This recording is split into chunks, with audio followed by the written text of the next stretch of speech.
across the UK, on DAB+, on your smart speaker, on your smart TV, and on your side. This is Talk.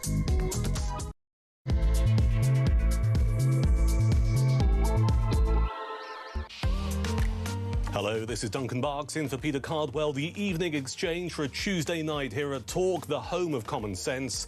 Good to have you along tonight. As always, various ways of getting in contact. It's never been more important to have your say and share your thoughts with the nation tonight. 0344 499 1000 is the number. Now, that's the number to call and we can have a chat. That's the number to WhatsApp your thoughts to, and also to send voice notes and we'll play them out on the show. 0344 499 1000. And of course on the text it's 87222. Start your message with the word talk. On the show over the next few hours we're going to talk defence with former Defence Secretary Penny Mordaunt.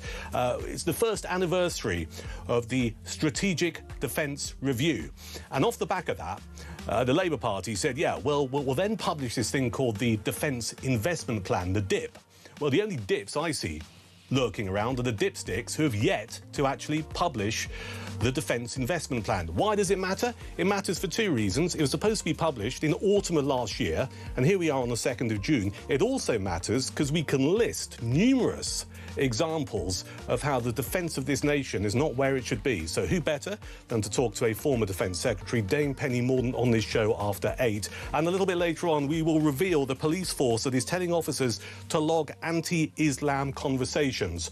Your starter for 10. What is an anti-Islam conversation? All of that between now and 10. 0344 499 1000 is your number for anything you want to comment on the evening exchange tonight here at Talk. Now, the big story in town, and this is a developing story, sadly, is the murder of Henry Nowak. We talked about it last night on the show. We know his murderer, Vikram Digma, serving life, minimum sentence of 21 years. We know today there has been a lot that has happened, including various politicians from across the political spectrum who have commented on the sentencing, and what is increasingly this evening, because there's a protest taking place outside the police station in Southampton, we'll keep an eye on that for you, the sense of the nation. First off, here's Home Secretary Shabana Mahmood. I expect many in this House and many more across this country have now seen the police officer's body cam footage released last night. It is, without question, a disturbing and tragic thing to see. People are rightly asking questions about how the situation was handled, and they are shocked and disquieted to hear Henry's words, "I can't breathe." There is a proper process to assess whether there have been incidents of police misconduct, led by the Independent Office for Police Conduct, the IOPC. They will determine what could and should have been done differently. They will determine what action may need to be taken against individual officers. There have been accusations, I know, of two-tier policing, that one community has been prioritised over another. It will be for the IOPC to determine the facts with regard to this specific case, and I cannot and will not comment on them. But let me say this on the question of preferential treatment. Everyone in this country is equal before the law. So that's the Home Secretary, Shabana Mahmood. We also have comments today from the Reform UK leader, Nigel Farage. Good morning. It's a moment to take a long, hard look at ourselves as a country and what we've become. The murder of 18-year-old student Henry Nowak was bad enough of itself, but compounded in the most extraordinary way by the behaviour of the police officers. Many of us have asked for the footage to be released, and finally, last night it was. Let me show you just 30 seconds of what happened on that fateful evening in Southampton. So that's the Reform UK leader, Nigel Farage. Off the back of what Farage had to say, this is Prime Minister Sir Keir Starmer.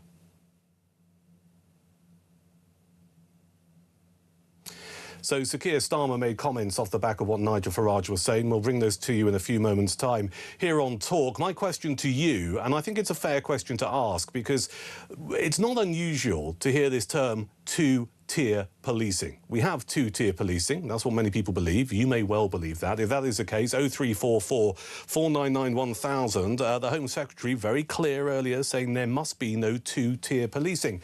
Downing Street spokesperson earlier said there is no two-tier policing. So my question to you tonight, here at Talk, 0344 499 1000, what is your reaction when Downing Street says there is no such thing as two-tier policing? 0344 499 1000. Maybe you can speak from personal experience. Maybe you just want to react to what we've seen and heard over the last 24 hours. Let's get a view on this. Our guest is Colin Sutton, Police and Crime Advisor for Reform UK, and he joins us. Good evening. Good evening. Many thanks for your time this evening, Colin. I also note that you're a former Met Police detective, so a load of questions I'm very keen to get your thoughts on. But first off, I'd welcome your view on what various politicians have said over the last 24 hours regarding this, particularly when we talk about two-tier policing. Well, I think there is a document, the Police Race Action Plan or something, that Chris Philp referred to in the Commons today, and it says in terms that police should try to I think the phrase he used was reverse engineer arrest figures so that they appear more kind of uniform between the different ethnicities. And to do that, the only way you can achieve that is by two-tier policing. We do have two-tier policing now. What happened in this tragic case, I believe the officer's action was appalling. Yes, it was, and they will be investigated. But the real investigation that's needed is an investigation into the culture which has prevailed for about the last 15 or 20 years in the police service, whereby officers who deliver the service, those brave young men and women who do the job for us in our communities, that they are too scared to question something that they're told is a racial assault. That's what they were told in this case. That's what the lie that was given by Vikram Dikwa's brother. They turned up. We saw from that harrowing footage that their main concern as soon as they got there was to see if the man who turned out to be the murderer was injured. He described some minor injuries he said he had, and then they go and arrest the other guy. They went to it with a completely closed mindset, and they've gone to it with that, I say, because the culture that has been established is that you must always deal properly with an accusation of racism or any other kind of ism. And officers know that just about the worst thing that can happen to them is to be accused of being racist or not dealing properly with a racially motivated incident. And it skews their judgment. And these are intelligent young people who, because of this culture, and the way that they've been, I don't think brainwash is actually too strong a word. They refuse the evidence of their own eyes. They don't believe what they see. OK. I mean, you talked about this change of culture. From your perspective and your experience, when did this kind of rot start to set in? Most of the rot in the police service in this country set in around about 2010 when a certain Mrs May became Home Secretary. And you can trace most things that have gone wrong back to that point. But there is I suppose you'd call it a cabal, I suppose. There's a very small group, relatively small group of chief officers who have got this view, and they cascade this view down in their forces. Yeah. And it means that, this is why we're losing so many. So Colin, let me, and forgive me for interrupting, when you talk about this cabal or these certain officers, I mean, do you believe they're more than just doing their job? I mean, is it fair to say some of them might actually be activists? They probably wouldn't describe themselves as that, but right. I think it's a fair description of them, because they are peddling and perpetuating a worldview and an ideology that is clearly at odds with the requirements of most of the communities that they police, most of the neighbourhoods, most of the people in towns and villages and cities across the country, by and large, want the police to turn up if they're burgled or if their car's broken into. They want to walk home safely from the station at night and be able to use their phone. And they don't really care so much about the fact that somebody may have tweeted something a bit sort of savage or offensive to somebody. They want their life, their ordinary day-to-day life, to be improved by better policing. And far too many resources are being dragged into things which matter a great deal to a very small number of people, but that's at the expense of the things that matter a great deal to the whole community. Let's talk about the people aspect of this, the human nature aspect of it, because I'm struck by something you said about certain officers who cascade this this kind of view down that we must take any allegations, and listeners and viewers to talk will let me know if they think it's right or wrong about allegations of racism or racist behaviour or whatever. We know that there's a young man, Henry Novak, who is now dead. We know, because we saw the body cam footage. Initially, there were 2 officers there, and I think 2 others then attended the scene as well. We know tonight that one of those officers has resigned. The other 3 officers are being effectively, they're going to be witnesses to the incident. I mean, just walk us through the mindset, if you like, of the officers who attended that incident. And do you think we should have sympathy for them if they're just following the kind of orders from their officers above? I do to a degree, yes. I do to a degree because of this fear that has been instilled into them. Let's approach that this way. Just imagine that there was a car with 2 police officers happened to be driving down that road and saw something going on. Yeah. They weren't called there. They had no knowledge of what was going on. They would get out of the car and investigate to a superficial elementary level what's going on here. They'll see there's something going on, and they will see that poor Henry's down there and he's bleeding and he's been assaulted, and they will deal with it in a completely different way.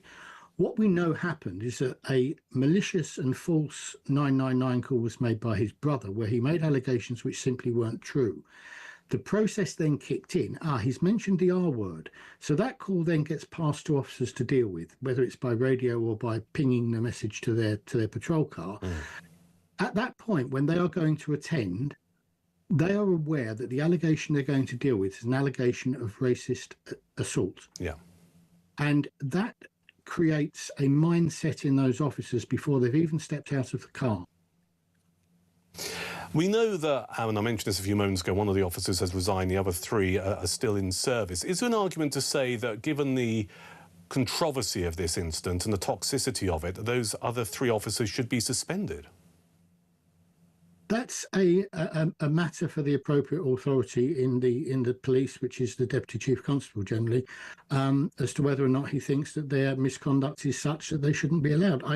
I think there's a case for saying that those officers should be withdrawn from public-facing duty immediately for their own good. This is something they have done that they're going to have to live with for the rest of their life and the rest of their career, however long that may be, and they're going to have to face whatever consequences come from that. But I think there is a degree of unfairness to them in that they were working according to the system into which they had been trained and some would say indoctrinated. And because that has clouded their judgment, in my view, we've ended up with what's happened. And to any sensible observer, you take one step back and look at what went on, and it's appalling, it's awful. And I can completely understand the calls for these officers to be disciplined, to be sacked, to be prosecuted. People are angry about it. And I understand why that is. All I will say, and I'm angry about it. I'm angry about it for perhaps slightly different reasons, because I'm angry because I know only too well how much these young people actually want to serve their communities and want to do their job as they see it should be done, and to make a real difference and a real impact in the neighbourhood. And so from what you're saying, just for clarity purposes, you're angry because you feel that they've been let down by their superiors. Yeah, absolutely. And I think that has caused them to make the error of judgment that they've made. But that's the way that they've been trained, and it's the way that they've been taught, and the things that have been presented to them as being important and a list of priorities, if you like. You're a former Met Police detective. You've been very clear tonight here on Talk, and thank you for being so candid that you believe definitely that there is 2-tier policing in this country. We've established that. How do we change that? How do we get it back to what many of our Talk viewers and listeners would view as good old-fashioned common sense policing? Can that ever be returned? Yeah, I think it can. I think the gravest threat and the gravest danger and the biggest problem in policing at the moment is this culture. I think that I've been saying this for some time, ever since I started doing this job for reform.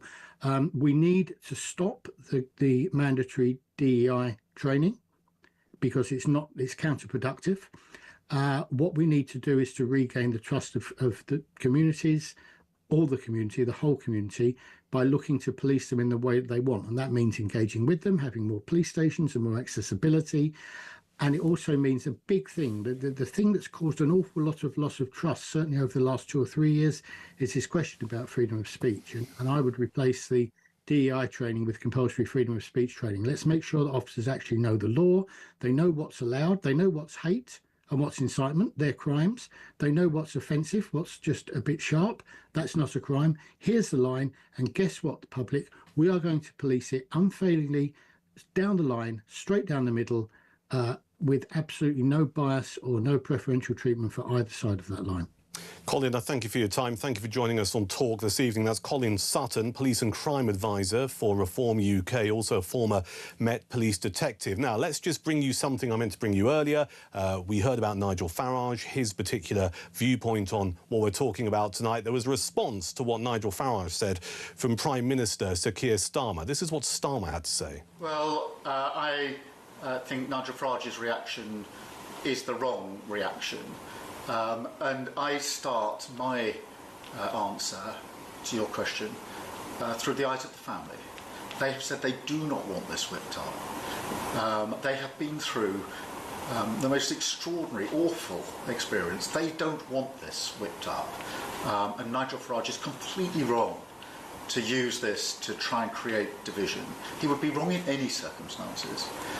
But when Henry's family are saying, please don't do that, it's our son, then really, as politicians, as human beings, we should start where they start. And that's where I start. That's Prime Minister Sir Keir Starmer. He may want to react to what Colin Sutton said, our guest, a few moments ago, or indeed what the Prime Minister's been saying. 0344 499 1000 for your calls, your voice notes and your WhatsApp messages. Let me know your thoughts. We have a statement here from Hampshire and Isle of Wight Police. It's from Temporary Deputy Chief Constable Robert France, and it reads as follows. First and foremost, this is an unspeakable tragedy, and I cannot begin to imagine what Henry's family have suffered. I am deeply sorry that Henry could not be saved. I'm deeply sorry that in the moments that he lost consciousness, he had been handcuffed and arrested.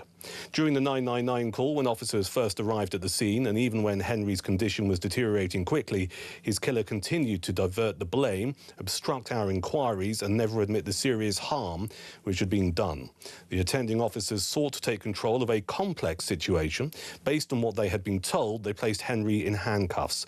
The following day, we referred the incident to the Independent Office for Police Conduct, who have been conducting an independent investigation into our response. We are committed to acting on their feelings. Henry Novak was an 18-year-old who had his whole future in front of him. That future has been cut short through a senseless attack. Today, the person who was responsible for killing Henry has been convicted rightly of his murder. So that's the latest statement from Hampshire and Isle of Wight Constabulary. Your thoughts on this tonight here on the Evening Exchange, 0344 499 1000. Chiefly, I want to pick over this idea that 10 Downing Street tonight is saying there is no form of two-tier policing in this country. Do you think that's the case? Let me know. Up next here on the Evening Debate, it's the Debate Desk with political commentator Claire Muldoon and former Labour councillor Sebastian Salek. They're here next.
week. It's a nutty canister, either way. I mean, look at the nut on it. Bob Odenkirk! Saul was great. He was just a breath of fresh air. Amelia Clark! Star Wars versus Game of Thrones. Game of Thrones, definitely. I'm loyal. Don't tell Alex Hassel! In season 2, a lot of us get our clothes off. You do know you did that in season 1? Exactly, that's true, yes.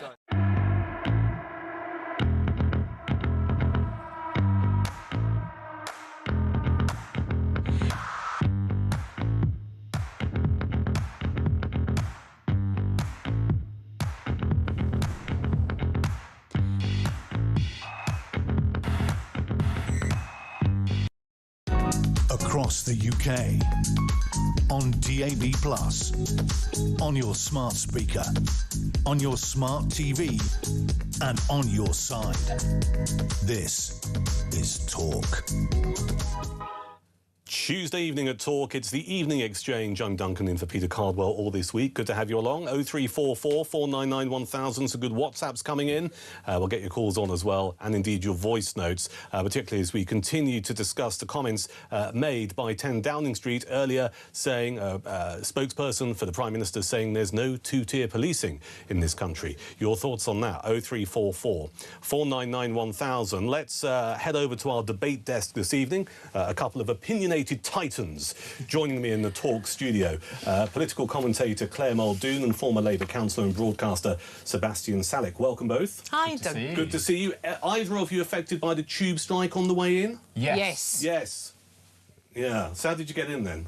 I persevered, left early, like the good schoolgirl brownie that I am. Dib, dib, dib. Yes. And made it 2 hours it took me. Wow. From Well, West London. Thank you for making the pilgrimage to Talk. Well, you can... where's the gin? Well, I don't know. Where's the gin? Where's the Sort drinks? out the gin.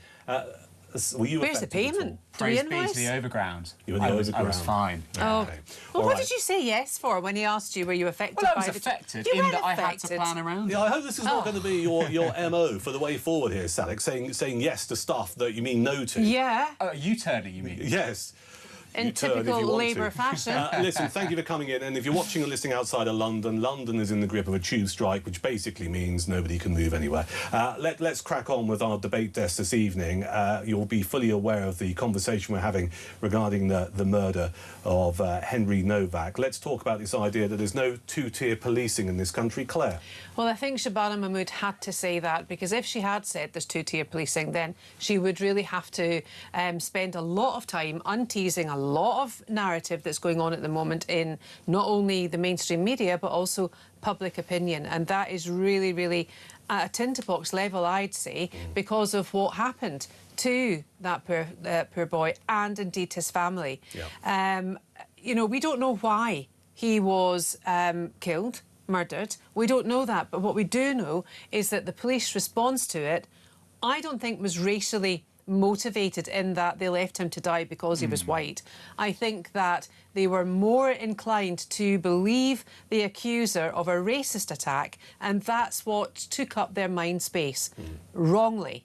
OK? Now, that's not a case of two-tier policing. I think that is a case of what the police are told to do in situations where race element has been accused of, has been made an accusation of.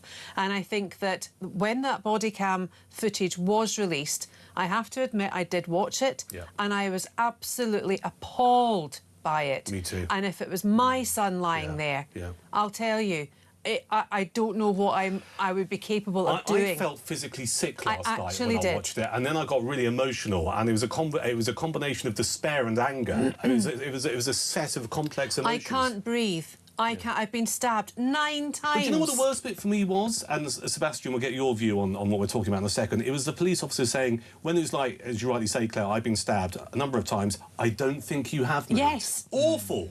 Because How what? dare Because you? there was no pool of blood. Exactly. And, you know, there was one point when I thought, OK, they're putting him into a sort of recovery position in that when he was yanked up and then placed on his side. Now, none of this needs to be replayed out. And I apologise to your viewers and your listeners if they're listening to this from me saying this. But we made an editorial decision not to do it because I think it is so distressing to watch and listen to. It truly is. But, you know, and the other thing that really distressed me was that was a residential home that boy died in front of, and that perpetrator of that murder stood there and had the audacity to say, I've got a sore eye, look, it's swollen. I know. Nothing swollen about it. I know. Sebastian?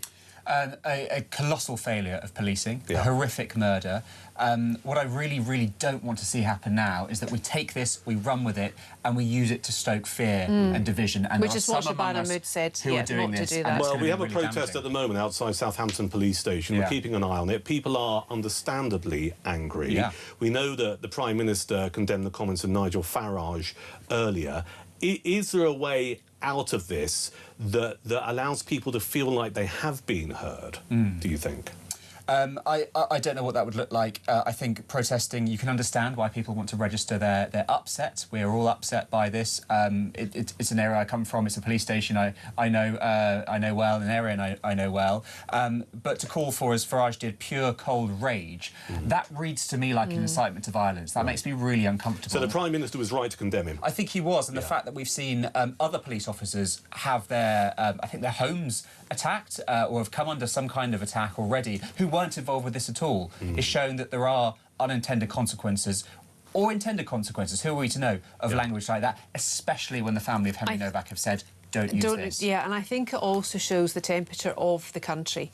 And, you know, to stoke hate and to stoke race and to stoke this nominal thought of two-tier policing, which I think it goes against Black Lives Matter, all White Lives Matter.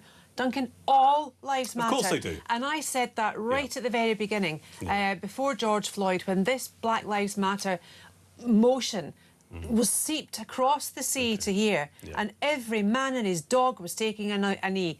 I didn't, and I sure as hell did not appreciate our Prime Minister doing it, or anyone else doing it either. Footballers, why? Well, the reason is, I'll answer that question very directly, is that if you live in the US and you are black, you are more likely to be fatally shot by a police person than if you are white. And the same, I'm sorry to say, is true in Britain. Is that because they're proportionately carrying out more crimes? I don't know why it is. Relatively. But the fact is, you are more likely to be shot dead by police if you are black than if you are white. That's why people were saying Black Lives Matter. Look, we can get into the wider repercussions of that and the individual motivations. Frankly, not that interesting. I think we've gone beyond the wider part of it now, because it was a linchpin. It was something that people hooked onto, Sebastian. It was something that people were living. It was something people were buying into, that this was their MO, that this was their new thing. It was almost like a political party. And that was what we had to stop, because all lives do matter. The question has got to be asked, though, in the case of Black Lives Matter and George Floyd, people took to the streets, OK? Where are the people, apart from what we're seeing in Southampton, taking to the streets about the death of a young lad and the police treatment of this young lad? Where are the protests? Why are they not on the same scale? But why should they be? Maybe we are more mature than to do something like that. And I think we have to. We really must consider the parents' view and the father's statement that almost broke my heart yesterday as well. And when he quite rightly said it, as you've pointed out, Sebastian, please don't use my son's death. Sebastian, do you think we have a problem with policing in this country? Do you think there's a lack of respect? Do you think people don't trust elements of the police? What's your take? I think broadly policing it is relatively good in the sense that we have policemen who don't need to carry guns. To me, that is a huge victory.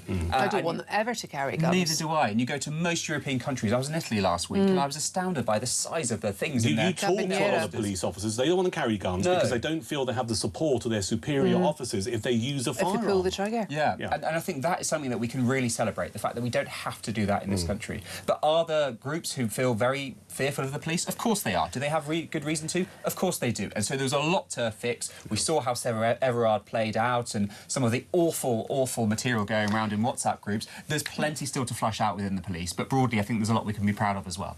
Well, yeah, but I don't think there's a lot of respect for the police out there, and I think that comes down to the fact of how they recruit members of the police. Right. I mean, take the Met, for instance. Back in the day, the Met used to have a minimum height requirement. They used to be fit. Yeah. You used to have to do whatever. You look at some of them now and you're like, where are you? What are you doing? Eaten all the pies, have you? Yeah. So there's an awful lot of that. And now, I mean, through COVID and the pandemic, a lot of them weren't even seeing face-to-face. The first time that some Met officers actually met with someone face-to-face in the recruitment process, do you know when that was? Go on. To get their uniforms fitted. Really? Isn't that just appalling? The thing is, it's going to take, and we spoke earlier to Colin Sutton, who's a former Met detective. He also now is the Police and Crime Advisor for Reform UK. And he said, you know, back in 2010, he believes this kind of change of culture kicked in within the police service across the United Kingdom. He was blaming Theresa May. What, to level it up? I don't know the reason behind it, but he said the thing is, even if this tragedy is used as a way of the police reforming, if you pardon the pun, in a certain way, it's going to take many years for it to change because the culture is now embedded in the entire organisation. Listen, we'll come back in a few moments' time. The B word, which is Burnham, you may have heard there's a by-election happening. Andy Burnham 2 weeks now. Yeah, coming up. has said that he will not call a snap general election should he be successful in the by-election and become the new Prime Minister. Is that right? We'll get to that next. Here at Talk.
Across the UK, on DAB+, on your smart speaker, on your smart TV, and on your side.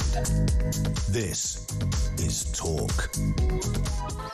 It is Evening Exchange here at Talk. I'm Duncan Barkes. Good to have you along. The debate desk is raging. Alongside me is Claire Muldoon and Sebastian Selleck. Let's just get to some of these messages that people have been kind enough to send in regarding one of the things we've been chewing over tonight. 0344 499 1000. If you'd like to get involved on WhatsApp, your calls and your voice notes. This is from someone who says, I work for a UK police force and it is becoming increasingly woke. Recently, 40-plus male senior officers had to attend a masculinity and misogyny 2-day training session, followed by ongoing mentoring from female officers to understand lived experiences of women. It's a good use of taxpayers' money, isn't it? They are regularly pushing promotion and recruitment through positive action, which helps women and those from ethnic minorities, in brackets, not white men. Understandably, not put your name to your message, but thank you for sharing what you've experienced in the workplace. David Appington says, hello, what is it with the ruling class of this country that cannot admit when they are doing wrong? Are they all interested to cover their own backsides at every point and lying to the British public who pay all their wages? There's going to be a seismic shift in this country very shortly, and I, for one, cannot wait. And I'll do one more here. This is from Forgive me. This is from Suze, who says, I think Keir Starmer is wrong. Farage is addressing a massive problem. Starmer wants to brush it under the carpet. We cannot tolerate the problems in our society any longer. Starmer's response is exacerbating the problems with his far-right thug rhetoric. I am 100% certain there is two-tier everything in this country. Ethnic minorities have been pandered to and feel they can do whatever they want with impunity. Thank you, Suze, for your message. That's quite a powerful message. Sebastian, what do you think? This was just quite wrong, isn't it? I don't think anybody from an ethnic minority would agree with that. We still live in a society where, look, I think we're brilliant at integration. I'm really, really proud of that. But if you think that people from ethnic minorities are getting preferable treatment, then you're looking at it in an interesting way. I think to pick up on something that you've just said there, I think we are very good at integration in that we open up our homes, our hearts, our country, our welfare system to immigrants. I think there's a lot of people coming into this country that aren't so good at assimilating and becoming part of the fibre and the fabric of British society with British values. Let's talk about the looming by-election. You may have heard about it. We have a number of people who wish to become the new MP for Makerfield. We'll go through a list of candidates in a few moments' time. But one of the interesting things is that Andy Burnham... how would you describe Andy Burnham, Claire, just out of interest? Is he the saviour of the Labour Party? No, I don't particularly like Andy Burnham. No. Why not? Because, for a start, I struggle with a man that doesn't know the difference between a man and a woman. I struggle with the fact that he perceives himself to be King of the North. I struggle with the fact that Josh Simmons had to give up his seat in order for him to run. And I struggle with the fact that anyone who's so power-crazed that wants to have the keys to number 10 is going about it in quite a duplicitous way. For if he is the King of the North, why isn't he staying there? Sebastian, your take on Burnham? I think he's a very effective politician. He's got a proud record in Manchester. I don't mention the buses, Sebastian. Well, the buses that go into public control. The yellow buses? Yeah, the bee buses. The source of his little tattoo. Is that a real thing? Well, he's got a tattoo. He's got a bee tattoo. Well, I saw this on Twitter, so there's every chance it could be AI, but he had a little bee tattoo. You can't come and talk here and start talking about stuff that may or may not be true. You can't talk about... We deal with facts. I will confirm that, shortly. All right, but anyway, I thought it was interesting. You're a fan, are you? But I'm a fan, but... I'm not pleased with this leadership contest. I don't think we should have rocked the boat. And the question you alluded to earlier... It is appalling, less than 2 years into government, isn't it? Yeah, we've not learnt the lessons of the Tories, and I fear, as a Labour man, that we will end up seeing an election. I thought the adults were back in charge. Well, look, I think... where are they? I can't see them. The reality is this is a very difficult country to run at the moment, and we need to give somebody a fair shot at it, and we're not doing that at the moment. So the reason I want to get your view on Burnham is that he has said he will not call an early general election if he becomes Prime Minister. Now, I'll give you my take on this. My take is this. If he were, and it's a big if, for all kinds of reasons, if he were to win the by-election, then become Prime Minister, if his agenda is radically different to what Labour was elected on in the manifesto in 2024, surely he has zero mandate. And on that basis, the right and proper thing to do is to call a general election, surely. I think you're quite right, which is why that even if he's saying, as he is, that he wouldn't call one, the political pressure may be too much. And this is music to the ears of Nigel Farage, who's feeling the pressure from Restore, which I think will only grow. You've got the Tories wounded, so this is his moment to strike. It would be fantastic for Reform if we were to go to a general election in the next 12 months, and I think it would be pretty dangerous for Labour. So I would really like to see us see out that term, that 4 or 5 year term that was given to Labour by the voters in 2024. I don't even think Labour have a manifesto anymore because it's been changed so much. Yeah. And they're trying to implement a lot of stuff that wasn't in there. That's the difficulty as well. Even Rachel Reeves' first autumn statement after they came into power in November 2024, one of the first sentences that came out of that woman's mouth was about Brexit. And I said then that they'd be really lucky if Starmer were to still be Prime Minister after the local elections that we knew were coming up now. And also that every single statement from Rachel Reeves at number 11 and most statements from number 10 has always referred back to Brexit. And indeed, Burnham himself is going to take over a constituency if he wins. 65% voted to leave. Now, he has also now changed his tune on that, and that wasn't either in the Labour manifesto. So I think the Labour manifesto, in its essence, in its fabric of, needs to be torn up and chucked away if they do decide to have another general election. Two things there. The role of the Chancellor and indeed of the Prime Minister, number one, is to create some kind of growth. Now, Brexit, we know, has been a stranglehold on growth, so it's a fair game to go for it. It's been a stranglehold over the whole of the nations in the EEC, Sebastian, not just the UK. We've got a global difficulty with growth at the moment. Yes, but we know that if you cut yourself off from your nearest trading partners, if you make it more expensive to do business with the biggest trading bloc on your doorstep, you are going to suffer. They behave like spoiled children. If you look at the House of Commons library, Germany and France, if you look at their economies, our economy is predicted to outdo theirs. Right. So what does that tell you? We're out of the EU, but our economy is still doing better than other EU countries, the powerhouses of Germany and France. Because you're comparing apples with oranges. Go on. If Germany's economy shoots off and does brilliantly, that's not a case for the EU either. The point is we're all fundamentally based on different things. You look at energy, for example. Germany ruling with nuclear, same with France, and we're floundering with oil and gas. But that's no case to say that if we suddenly start doing brilliantly, it's because we've unshackled ourselves from the EU. So are you of the view, then, that all of this country's challenges can be solved by rejoining the EU? No, not at all. Because that's what Streeting seems to come out with, that's what Burnham seems to come out with, that's what Starmer seems to be hinting at. I'm making the very simple point that we have straight-jacketed ourselves by saying, no, we will make it more expensive and more difficult to trade with our nearest and largest trading partner. All right, but to be clear, Claire. If Burnham gets in and he becomes Prime Minister, should he call a general election? I think he should, but I don't think it's necessarily the best thing for the country. Right. But I think he has to. I think his hands will be tied. OK, a little bit of housekeeping here. You mentioned a tattoo. Yes, is it Sebastian, true? Andy Burnham does not have a bust tattoo. No, B tattoo. A B tattoo. Can we check?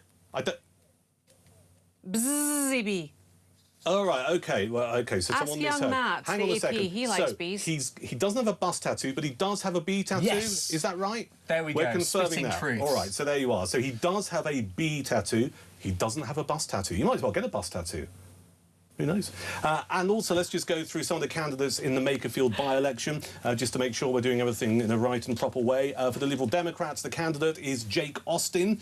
For the Count Binface Party, it's Count Binface. Andy Burnham for the Labour Party, Dan Clark for the Libertarian Party, John Dyer is the independent candidate, Ed Gemmell for the Climate Party, Paul Gould is another independent candidate, Alan Howling Lord Hope is the official Monster Raving Loony Party candidate.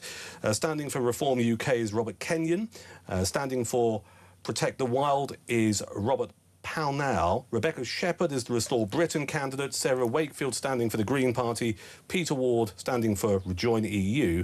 And Michael Winstanley is the Conservative Party candidate. Those are all of the candidates who are standing in the looming Makerfield by-election. It is the debate desk. This is Talk. More in a few moments' time.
Danny Dyer!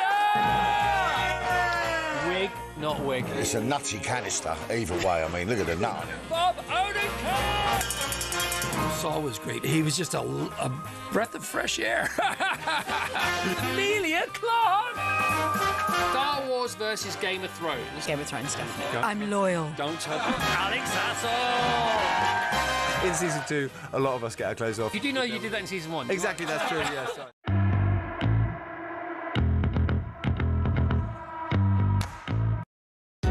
Across the UK, on DAB+, on your smart speaker, on your smart TV, and on your side. This is Talk. Can I just say, I'm so old school, I'm struggling with the technology here. Can I have my messages printed out? Would that make you, would that really, really upset you on the other side of the glass? Oh, really? Who would be fuming? No, it's just I just want to make sure that I read out everyone's messages. But, you know, I mean, come on, look, it's a nice problem to have. We've got loads of messages coming in, but I lose track of them all. You ready for this? Go on. Seb. Oh, no. Here we go. The guns are turned. There's no guns, but No just get ready in the brace position. Okay. Right? That would be my view. Daryl in Blackburn, could you tell Seb Germany has completely phased out nuclear energy and are due to reopen coal-fired power stations?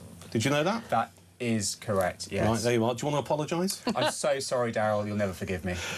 This one from Suze. Well done on calling out Seb's propaganda. We have many more trading partners than the failing Brussels experiment. There's only one number one, and it's the EU. Are you feeling bullied yet? I don't want to be accused of in this current world we live in. I don't. Okay. The tribunal will be. This on happens its all way. the time, does it? Oh, right. I'm scrolling here just to see if there's anything that's anti-Claire, but there's so much love for Claire. Yeah, you wouldn't find that. On. And why not? This is Graham who says, Duncan, I've been on training courses with the Royal Marines and the SBS and was invited to be an instructor. Please tell Sebastian he sounds... I'm really sorry. I'm really No, sorry. go on. You've started, so you're finished. Let's have it. He sounds like a child. Oh, I get that a lot. I'm 34, for God's sake. And he's talking about things in such a simplistic way. Oh. I can tell he has no experience of the world and how it operates, says The Graham. lovely thing Not about at all. Sebastian is he talks about things broadly. We're going to have to put you on the naughty step. And With one great more pleasure. here, as expected. Sebastian said, I'm just wrong. He refuses to see another point of view. Is he aware of Tower Hamlets territory claiming Birmingham? The ghettos that are growing in our major cities, sectarian politics. We are being balkanised by people who refuse to integrate. I am 70 and I've never felt like this. Sebastian is delusional. So you're a child and you're delusional. And it's... I've got another one here, so Go you're on. delusional. And then we can come Tony back in to... Warrington. I'll give you a right reply, I promise. Tony Yeah. in Warrington. Oh, my God. OMG. Exclamation mark. Sebastian is deluded. Integration? Question mark. I don't think so. Why deny things we can see with our own eyes and hear with our own ears? Lefties have a very different view on reality. Burnham is great. Have you seen Manchester? I went to uni there. I go there now, and it's frightening, says Tony in Warrington. Right. You're right as supply, Seb. Snowflake, if you're frightened of Manchester. What was all that about Tower Hamlets balkanising Birmingham? I've deleted it now. Good. Good. Because we've got so many, and I get told off for not reading them out, because there's so many here. It was lovely of them to write in. You clearly have a fan club. Yes, that we knew. Despite being a child and being delusional. I'm desperate to get both your views on the last 24 hours in terms of the... we've been calling them the Mandy files. Oh, yes. What was it? 1,500 plus pages of goodness knows how many documents.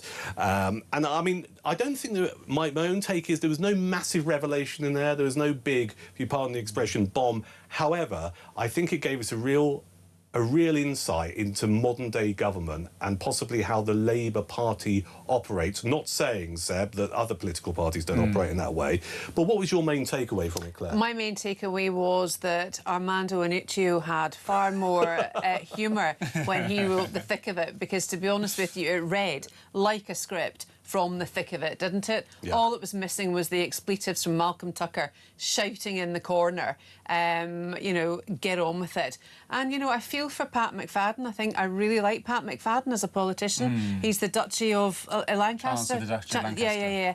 And he seems a really decent man. Yeah. And for him, you know, it was almost as if pleading through that message with his hands tied behind his back. Everyone is just looking for me to tax someone to give to someone else. I mean, it's all this jiggery-pokery, isn't it, with accounting and figures? Because we all know what comes in. It's just depending on which way you are politically leaning to which way the money is therefore spent. And I think with regards to the structure and the discipline of the Labour Party itself, I think it's completely mismanaged. I think there's too many chiefs, not enough Indians, and far too much politics going on, ironically. Not that I'm saying there's any other political party that's better than that. I think they're probably... I think the internal machinations of Restore at the minute are a bit... Restore? Reform. Even. See, I don't... I mean, you just want as bad as each other. That'll set them off. They'll start writing in now. Should we go with them? There'll be steam coming out now, Duncan. You make my job harder. We don't make it easy. Sebastian, your take on the Mandy files? Oh, do you know what? The only thing that surpasses my loyalty to my party is my insatiable thirst for political gossip. Yes. Didn't get any in here. It was really boring. It was a bit boring. What it really showed us was a party working as it should, which is you have your debates and your disagreements in private, and then you agree in public because you work out what your position is. And that's exactly what we've seen. These are very pedestrian discussions. You get them in every town hall and every parliament across the country. Tony Blair last week, very publicly, publishing that 1,500-word essay. Yes, but he's not a member of the government, is he? This is what I'm saying. But he's a very influential figure of that party, Sebastian. But if you're part of an administration, you have your disagreements in private. And then Burnham's wee mini response to that. Also not part of the government. Well, do that again, Claire. That was quite entertaining. Burnham's what? What response? No, nothing. Made that noise again. It was funny. No, I will not. Was it? Yeah. Sorry, I interrupted you. Go on. No, that's all I was going to say. I mean, it's just, you know, I don't think it did show that they were a party united at all. I find it fascinating that a man who was sacked twice from government, Mandelson, who also has been described over the years as the Prince of Darkness. By his own admission, that was what his book was He was called. proud of it, right? Yes. He was proud of that badge. He claimed it as a badge of honour. That anyone is remotely surprised that he behaved in the way that he did. I'm not talking about the Epstein stuff. I'm just talking about the fact that he seemed to have, you know, he's kind of like fingers in every pie. You know, he was literally everywhere, even when he wasn't in a position. Mercurial, I think, is the word you're looking for. I'm struggling to find. What is it, Seb, about the Labour Party and Mandelson, do you think? I think, like every party, the Labour Party has its grandees, and there are people who have a lot of experience and also want to be involved. And, you know, Blair is another one, Brown is another one, and it is helpful to take these people's opinions on board. And Lord Robertson as well, to a certain extent now, from NATO, he was given out, you know, saying we need to spend more money in defence. I know he's not in the government, but he's a Labour grandee himself. Yeah, look, and you get it from Major, you get it from other Tory grandees as well, and I think it's helpful. I think it's helpful to hear from people who've been there, who've gone through difficult times, and who have views to follow. And it's not to say that you have to do everything they say, but it's an important part of the debate. Well, let's just pick up on that. You know, grandees of any party who come back into the fray or maybe given a viewpoint, and Claire, you mentioned the Blair essay and stuff. Seb, I'm only asking you about this because clearly you're a Labour Party supporter or fan, a member possibly. Do you think... Really? Yeah. I just stood down as a councillor. Did you? Yeah. OK. Does that explain some of the bile you're getting on our screen here? Maybe, yeah. Do you think that's possible? Maybe it's my youth and my... What was the other one? Childlike. Oh, delusion. It's my pure You're a delusional child. Let's not forget this. Yeah. But do you think Blair was right to intervene with his essay? Can I be really honest with you? I'd be grateful. I didn't read the essay. Right. Why not? I was in Italy and I came back. And That's a poor excuse. Why are you not reading the essay of your most successful Prime Minister in the party's history? Look, and I have a lot of good things to say about Blair, which is also going to get that computer whirring. Phony Tony. And I love the essay as a medium. What a fantastic way of communicating information. But I think it hit me at that window where I was still on the Aperols and I still was, you know, working off the tan. And the youth of today, The youth of today. Yeah. Turn up in a political debate desk, not even having read all the information. Not even informed. Was he right to do his essay, Claire? Because I thought a lot of what Blair said was bang on the money. Well, some of it was. I read through it about 6:30 in the morning, actually. Should I bother? It took me 10 minutes to read it. I'll read it now. Of course you should read it. Break. You could argue it's a blueprint for future success. He had it. Right. with me. I was with him until he mentioned digital ID. And then it got, oh, yeah, his son, Ewan Blair, yeah, he's got a digital ID company. He was going to be put in charge of the rollout of the whole digital ID stuff. And then I just thought, you know what? You've made some really good points, mate. I get what you're saying. You were always centre-left. Well,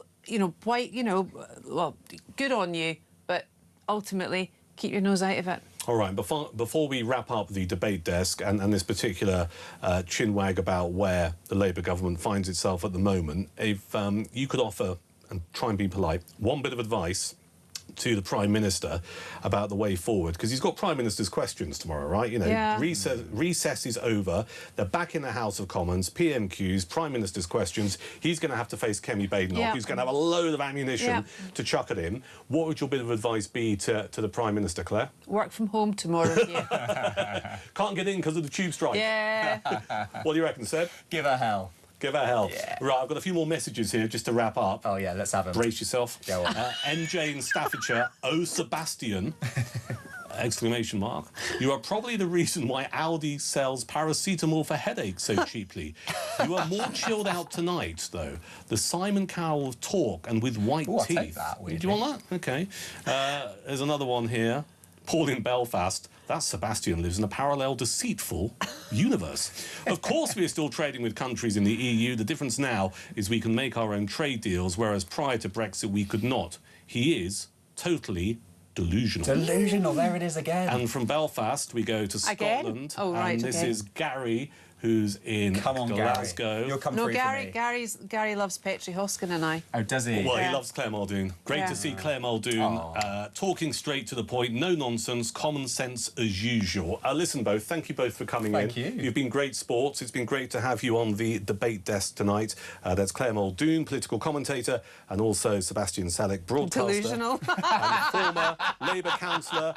Delusional child, get out of my studio. Go and do your homework. Right, bedtime now. Listen, both, thank you very much for coming in. Listen, after 8 o'clock, more of your messages and more of your calls. I promise we will get to those. But we're going to talk about an issue that I'm particularly concerned about. And I talk about it a lot whenever I appear here on Talk, about the defence of this nation. Now, we're still waiting for the defence investment programme to be outlined. We need to work out how much money we can spend in order to improve our armed forces. It is delayed. It was supposed to happen in autumn of last year. We're still waiting for this to occur. After the break, we're going to speak to former Defence Secretary Dame Penny Mordaunt on the delays to the government's defence investment plan, which has left UK firms struggling financially. We'll get everything from Penny in a few moments' time after the news at Talk.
across the UK.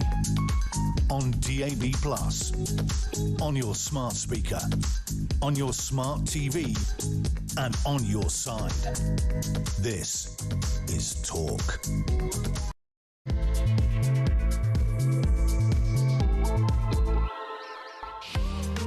Hello, hope you're well. It's Talk. It is a Tuesday evening. I'm Duncan Barkes. I'm here through until 10 with the Evening Exchange. You want to get involved on anything that you hear or indeed see? 0344 499 1000 is an important number for your calls. We'll take some of those as the hour continues. Also, you can WhatsApp your thoughts to that number and voice notes as well. I'll give you a guarantee. If you send a voice note, I will definitely play it out. 0344 499 1000 is the number for all of that. And if you're a little bit, I said this last night and someone criticised me. I said if you're a little bit old school and you don't have an Android phone or an iPhone, maybe you've got a battered Nokia and you're thinking, I'm not into this WhatsApping stuff, you can text, which will come back into fashion at some point, trust me. The text number is 87222.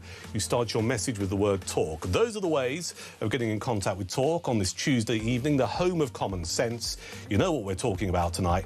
Get involved. Now, something that's an issue that's always close to my heart for all kinds of reasons is the defence of the United Kingdom. And it seems to me it's ludicrous that we are still waiting a year after the Strategic Defence Review for the Defence Investment Plan. So let me just go through this. A year ago, it's a one-year anniversary today, that the Strategic Defence Review was published. And basically, it was a document that had a lot of input from a lot of people who know what they're talking about, just saying this is what we need to do for the future defence of the nation. Then, the other bit of the jigsaw, if you like, is the Defence Investment Plan, which is like, well, we're going to put money into this and money into that, and we're going to make it work because it's really important. Now, there are all kinds of reasons why we should be talking about this. You don't have to think too far back to the beginning of the Iran conflict. And remember, when there was a drone attack on our base in Cyprus, it took us almost 3 weeks to get HMS Dragon out of Portsmouth Harbour and down to the Mediterranean. That's got nothing to do with the great people who serve in the Royal Navy. There were a lot of issues with getting that vessel ready. We were not ready in good time. Right? That is an issue. We also have a lot of conversations on this radio station and on this channel about defence procurement and how people get frustrated. I even had a piece in the Daily Express newspaper yesterday, Monday, about our glorious Red Arrows who fly Hawk planes. They're no longer making the engines for Hawks, so they're reducing on a lot of their displays now the planes from 9 to 7 because they've got to rotate the engines. And why is that an issue? It's because there's procrastination when it comes to the RAF deciding what to replace those Hawk jets with. Now, we know that Hawks do not necessarily engage in military action, but they are the best of British, right? The Red Arrows are our national treasure. So all of this stuff matters. And of course, we've got the ongoing conflict in Ukraine.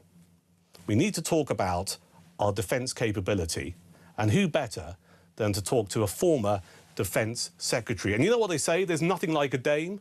Well, it's just as well we've got one here on Talk. Welcome to Talk, former Defence Secretary Dame Penny Mordaunt. Penny, hello.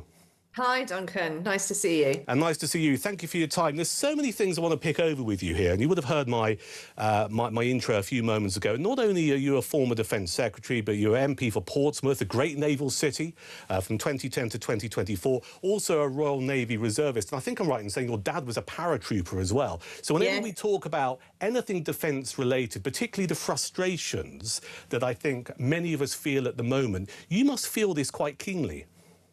I do, and I think the public feel it keenly as well. It used to be the case that defence was way down the list of issues that the public were bringing up on the doorstep. Now it's consistently in the top 3 on most of the polling that covers these sorts of issues.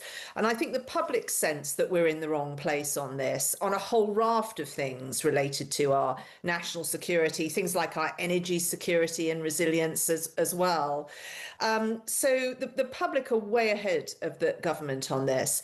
And I think as well as feeling uneasy about our ability to defend ourselves about a whole raft of new threats that are coming down the track to us, and we can talk about some of those, I also think people, particularly in places like Portsmouth, understand the impact this has on armed forces personnel.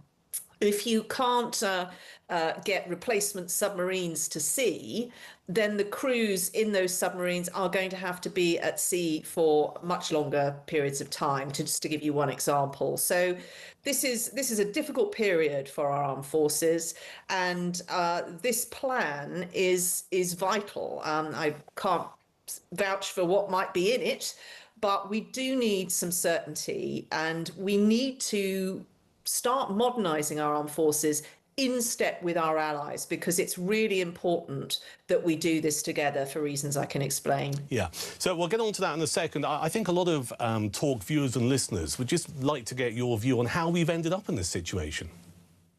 Well, I think in part because our armed forces do an amazing job with what they've got. And I always want to caveat discussions of this nature with the fact that we do have capable armed forces, not just the men and women, but we do have some very important capabilities. We've got some serious gaps, but people shouldn't be losing sleep at night worrying about this.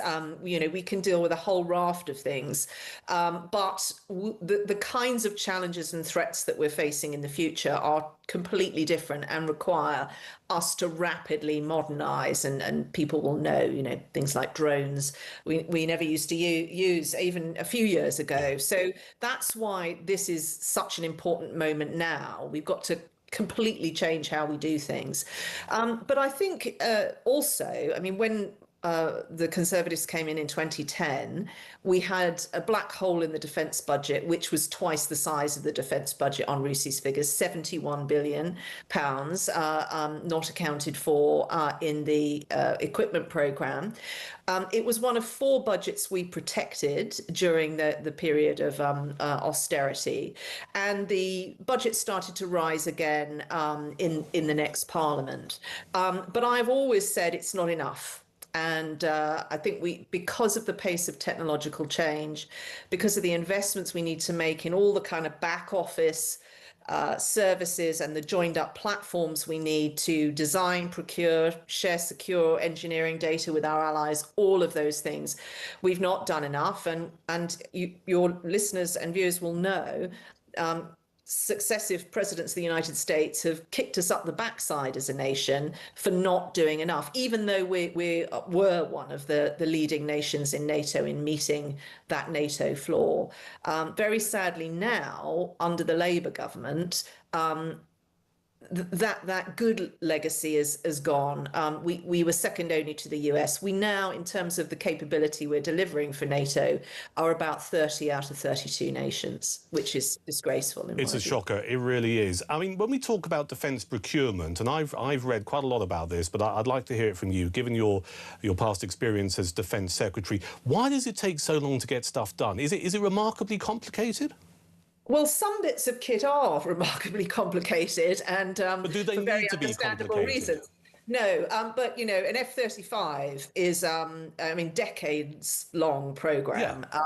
But things are changing, and I'll just give you a statistic which puts it in perspective, and then I'll give you some news to cheer you up, because it is possible to do these things much faster.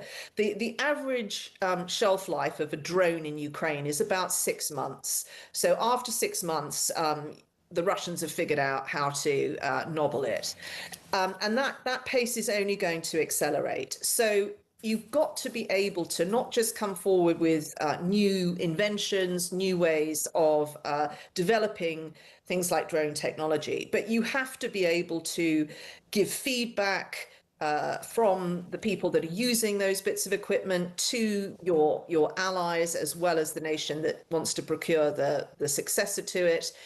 You have to do that securely.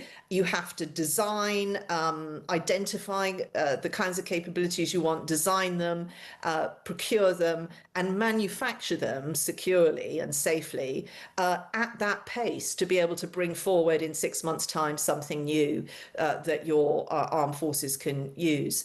So that is the step change we need, and that's not just changing how we procure, that's the whole industrial base shifting from that. The good news is, Duncan, it's possible to do this quickly.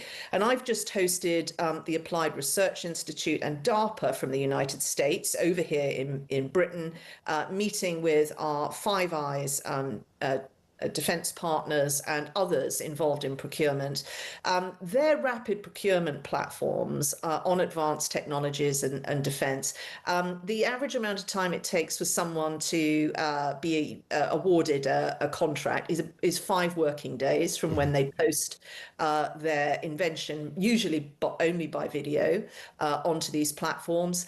And it's then about another 20 days until they actually receive funds to be able to bring that technology forward. These platforms should be joint across the 5 nations, and they should be open to technology companies who can also spot potential partners on there, bits of code or hull designs or all sorts of things that can enhance our technology. That's what we should be doing now. We need to be doing these systems throughout every aspect of our supply chain and procurement processes. So look, this is possible. AI enables it to actually be quite straightforward, but we have just got to give our own Ministry of Defence and our armed forces the bandwidth to be able to get on with this. And I've long been sort of trying to help get the private sector to help on this, to convene these meetings, to provide funding for projects where that's not forthcoming from the public purse. But we really do need government to wake up on this. Other nations are forging ahead, even nations like Germany, which haven't traditionally done a lot in this area, are lapping us now, and it will be our own industrial base, our own resilience, and our own armed forces will suffer if we can't get our act together and give some certainty about the future. No, absolutely. I mean, the government clearly needs to wake up. I just want to explore why we find ourselves in this situation, and you'd be good enough to partly answer the question so far, but let's strip it down a little bit. Is this cock-up or is this conspiracy? I think the fundamental problem, and I'm on the outside of this, Yeah. Duncan, so this is speculation on my part. Yeah. But look, the Prime Minister eyeballed the President of the United States and said to him that he would meet the new funding floor in NATO. And NATO hasn't just pulled these figures out the air. It says this is what's necessary to have the capability we need to not just defend ourselves, but also deter Russia in particular from doing bad things with us. So he's, I take him at his word that he thinks that's what we should be doing. He's told the president, he's told every citizen in this country that's what we should do. And he has not done it. So either he is being disingenuous and he doesn't understand why this is a threat and he's just, messing around with us, or he's unable to do this. And when you look at who is on his backbenches and his front bench, with a few notable exceptions, and I have to say they've probably got more people with an armed forces background on the Labour benches at the moment than they've ever had before, but it's still a tiny number in comparison to the whole of the Parliamentary Labour Party. And the majority of the Parliamentary Labour Party, I don't think get this. I don't think it is remotely on, just as their constituents have it on their top 3 issues. I don't think it's on their top 3 issues. I don't see people championing defence or talking about our national resilience and security. And in order to meet the new NATO floor, you're going to have to find savings from somewhere. And everyone knows that top of that list is the welfare budget. Yeah. And you've got it straight from the mouth of Pat McFadden that his party is not up for doing that. So in this respect, it doesn't really matter if there's a leadership contest in Labour or who's the Prime Minister, unless you can fundamentally change the mindset of that group of Labour MPs that we have in Parliament at the moment. It's going to be very hard to do what the nation requires us to. Yeah, I mean, it's never been clearer when you look at some of the messages that come in from Talk viewers and listeners that they would rather we had warships as opposed to welfare. Let's just go in a slightly different direction, if we may. I believe earlier today you launched a submarine.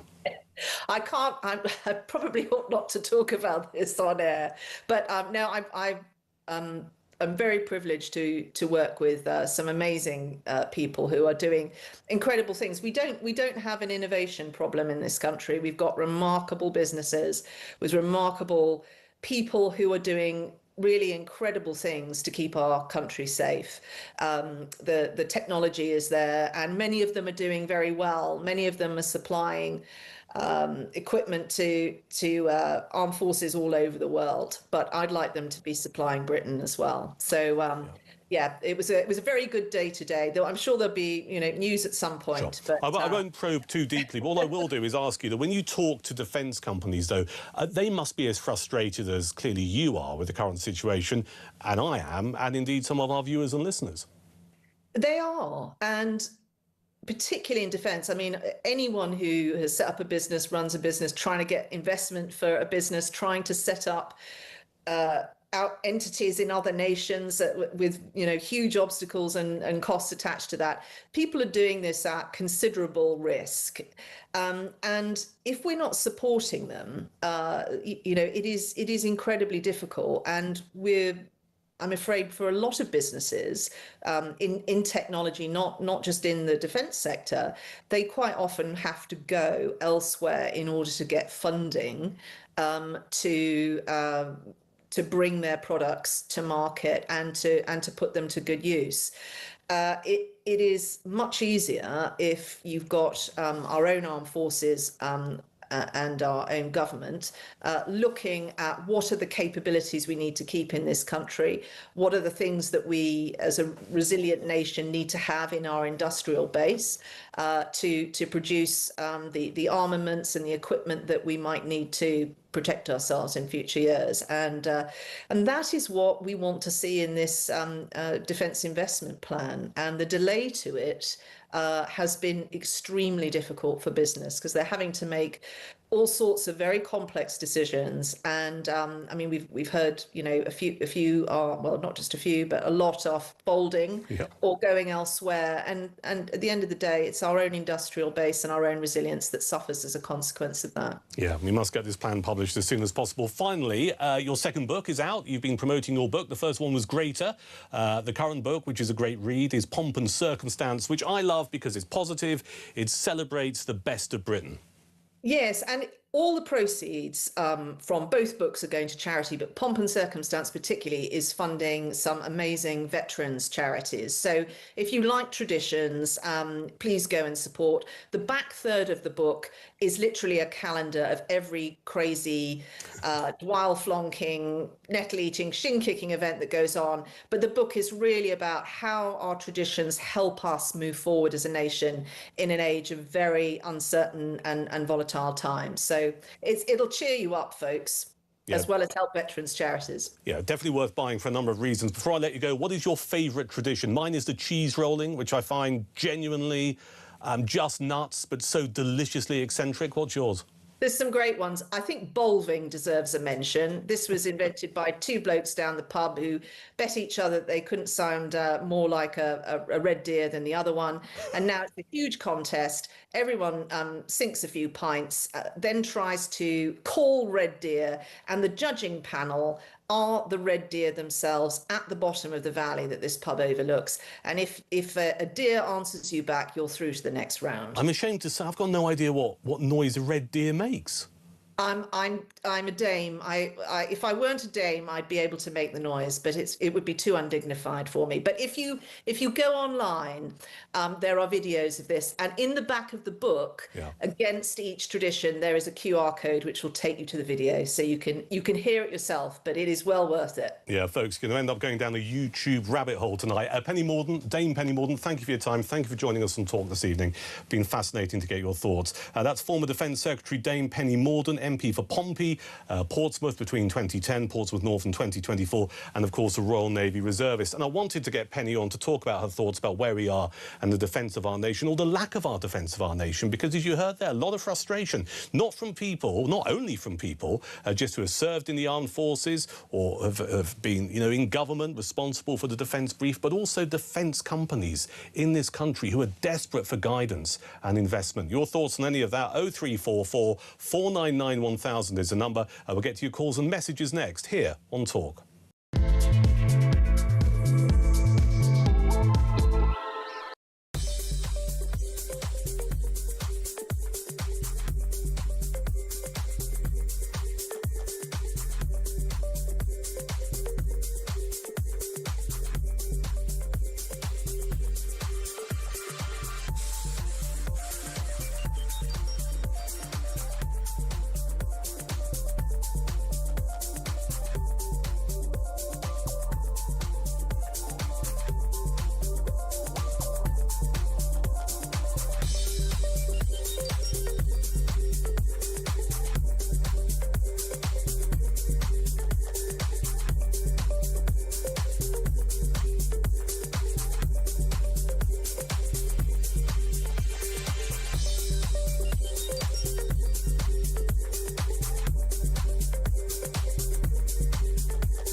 not a wig. It's a nutty canister, either way. I mean, look at the nut on it. Bob Odenkirk! Saul was great. He was just a breath of fresh air. Amelia Clark! Star Wars versus Game of Thrones. Game of Thrones, definitely. I'm loyal. Don't tell Alex Hassel! In season 2, a lot of us get our clothes off. You do know you did that in season 1? Exactly, that's true, yes.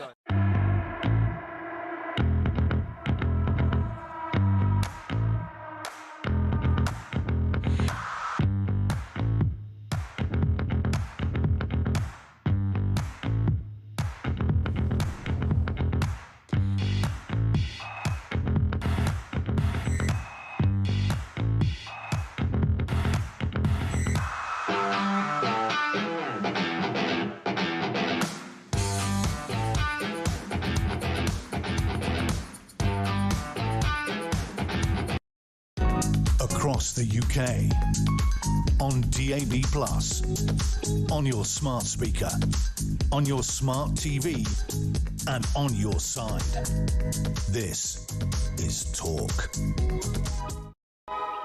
I'm Duncan Barkes. It's the evening exchange here on Talk, the home of common sense. Just to give you the heads up, in around 10 minutes' time, or a little bit after 8:30, we're going to talk to the campaigns director of the Taxpayers Alliance, the fabulous Will Yarwood, on Prevent. Now, you'll be aware, I suspect, of Prevent. It's this kind of scheme that people get referred to if they're considered maybe to be radicalised or a threat to the security of this nation, or possibly someone who may or may not indulge in terrorist activities. We're going to talk to Will Yarwood from the TPA to work out and find out how much taxpayers' money is spent regarding Prevent, whether or not it's value for money, and where some of this money actually goes to. You won't want to miss that. That's here inside the next 10 minutes here at Talk. But let's get some of your calls on the air. The number 0344 499 1000. In Epsom, it's Chris. Hello, Chris. Hey, Duncan. I'm going to ruffle a few feathers, actually, on three topics. All right. Firstly, poor Henry Novak. Secondly, Penny, who I always had time for. Right. Let's start with Henry. Well, the nation's listening. Chris, what would you like to say? Mark, it was earlier going on about it being an institutionally taught into the police about race. OK, and just for context, this is Mark Dolan, my colleague here at Talk. He's back on drive time tomorrow from 4. So what are your comments about what he said? Well, he was saying that he felt some empathy with the police officers because that's the way they were trained and what have you. And so I went on to Hampshire Police's website, and you can actually see it there. It comes from, as they say, the fish rots from the head downwards. Right. What did you find on the website, Chris? They have a section on there that says about the death of George Floyd and it being a pivotal moment in British policing. And they talk about having to deal with racism and ethnicity. And they talk about something called the Police Race Action Plan. Mm-hmm. And that is to put racial attacks and ethnicity above all else. In trying to be the woke system that we've ended up with. All right, so given what you've just read, hang on, this is really interesting, and thank you for sharing that with us tonight here on Talk. Given what you've just read, and you picked up on Mark's comments earlier, Mark Dolan, who said that he has a shred of sympathy with the officers.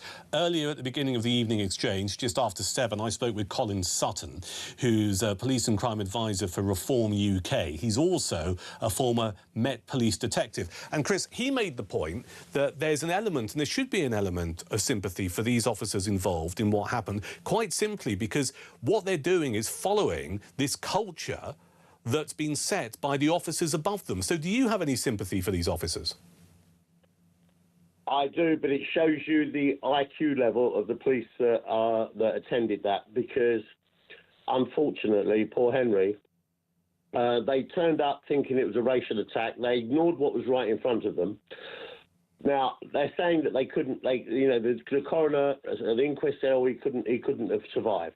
Well, I don't believe that for a minute, because, for one... no, I personally think that's irrelevant, because it's a distraction. Sadly, it's a distraction. It's about how the case was dealt with. Yeah, it's how it was dealt with. By pulling his arms back behind his back, they opened up any chest wound that he had when they hadn't inspected him, which made things an awful lot worse. Understood. And he wasn't treated with any compassion or any empathy. It doesn't matter what colour he was. I'd said the same if it had been a black man. No, I think you're right. I mean, the thing that really leapt out from me when I watched the body cam footage last night when I got back from here was that police officer when poor Henry was saying, "I've been stabbed," with those words, "I don't think you have, mate." I mean, literally, I just thought this is, I mean, I can't believe what I'm hearing. You're not, you know, and a few minutes later, well, a few seconds later, they properly checked because one of the other officers said we should probably check. But this idea that you just go, "I don't think you have, mate," is just, it's awful. Duncan, it's they awful. didn't check. On the video, you can see. I think it's a female hand that comes in and lifts his shirt up 2 inches. It does. It does. You know, you're taught in the military, and I used to be the military, first aid, right across the board. That's how you're taught to check. Listen, I'm not being rude, but I know you had some other points. You wanted to say something about Penny Mordaunt, Dame Penny, who was on earlier. Yeah, I used to have a lot of respect for Dame Penny Mordaunt, but she was very economical with the truth today with you. In what way? Because when another man that's not very well liked, Dominic Cummings, right? What he did... Whatever happened to him? He's still around. Is he? Where is he? Now, what he did was he pulled in all the heads of procurement, the ones that really mattered, to look at the defence budget. Right. And they looked at it, and they looked at the absolute mess that it was in, and they drew up a plan that could be put together and get this country back on track when Boris was behind on the top seat. And when he got rid of Cummings, because they fell out, he binned it.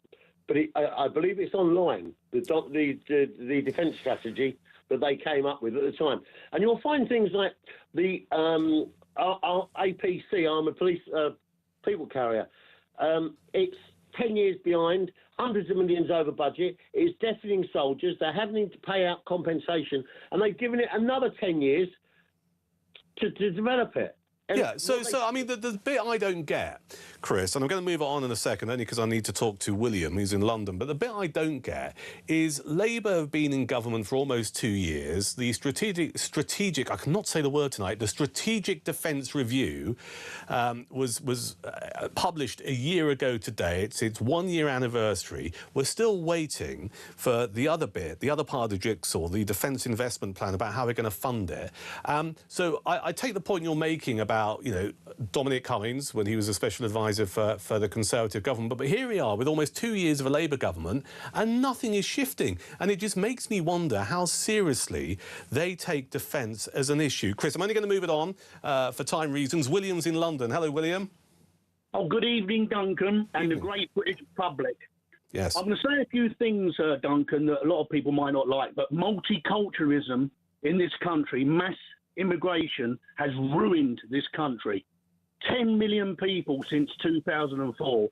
Blair started it, that useless Labour government, let the Eastern Europeans in. They thought there was 3 million after the Brexit vote, and it topped up, there were 6 million Europeans come here. Right. And then the Boris wave, 14 years of conservatism, just letting low-skilled migrants come into the country. It's been to the detriment to our country, Duncan, and we can never recover for it. It's too late. And that is terrible. Well, that's interesting. Let's pick up on that, Will, if you don't mind me doing so. I mean, you have at least a couple of political parties, Reform UK and Restore Britain would be the ones I'm thinking of, who do believe there's a way of changing things back to how they were. But you think it is too late, do you? It's too late. I think 1 in 5 of the population, Duncan, now is foreign-born. Right. 69,000 houses of social and council housing built for British people are occupied by foreign-born nationals, the majority of them claiming some sort of benefit. It's too late, Duncan. We're going to have a £400 billion benefit bill soon. We've got hundreds of thousands of people. So when you keep using the language, William, it's too late. It's too late for what? The Britain that you want to see back to ever come back? It's too late for change? What? Tell me what you mean, mate. Well, I'm 64. Yeah. And when I was brought up, everyone was speaking English. Everyone knew each other down the street, Yeah. wherever, whatever city, whatever town you lived in, Duncan. But now I've been working in Catford, I'm working in Croydon, I'm working in Maida Vale, I'm working in Warwick Avenue. No one is speaking English on the street. If you go to work at Canary Wharf, the majority of the people. And I hear what you're saying, William, and I think that the thing is we often, and we talked about it on our debate desk earlier, people talk about integration and they talk about social cohesion and the need of it. And I think it's fair to say, based on what you've just said, and also in my experience, the integration has not happened. And for a lot of people who are relatively pragmatic about levels of immigration, they go, well, I don't mind people coming to this country as long as they pay their way and as long as they integrate. And I think the challenge we have is increasingly we have people who are not integrating and are not paying their way. William, thank you for your call. That's William in London, 0344 499 1000. You want to get involved in some of the stuff we're talking about tonight here at Talk. I have some breaking news here. There's something that's just appeared in the Times newspaper. This is Kemi Badenoch, Conservative Party leader of the opposition, slamming, this is her word, the horrific footage of the Henry Novak attack. This is what she said: you watch it and you keep thinking, surely somebody can see what's going on. And also because you watch it knowing what's happening at the end. And I just kept thinking, that's someone's boy. That could be my boy. That could have been any kid. He's just a kid. It's harrowing. He must be absolutely terrified. Dying like that is the thing that really disturbed me. No one should die like that. Even criminals don't die like that, and Henry did not deserve that. So those are the words of Conservative Party leader Kemi Badenoch in the on the Times website. It's just appeared in the last few seconds, and it'll be in the newspaper tomorrow. In a few moments' time, we're talking taxpayers' money, and who better than to give us the lowdown on the Prevent anti-terror scheme and the amount of money it costs and whether or not it's working than Will Yarwood, campaigns director at the Taxpayers Alliance, and he's here next at Talk.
Across the UK, on DAB+, on your smart speaker, on your smart TV, and on your side.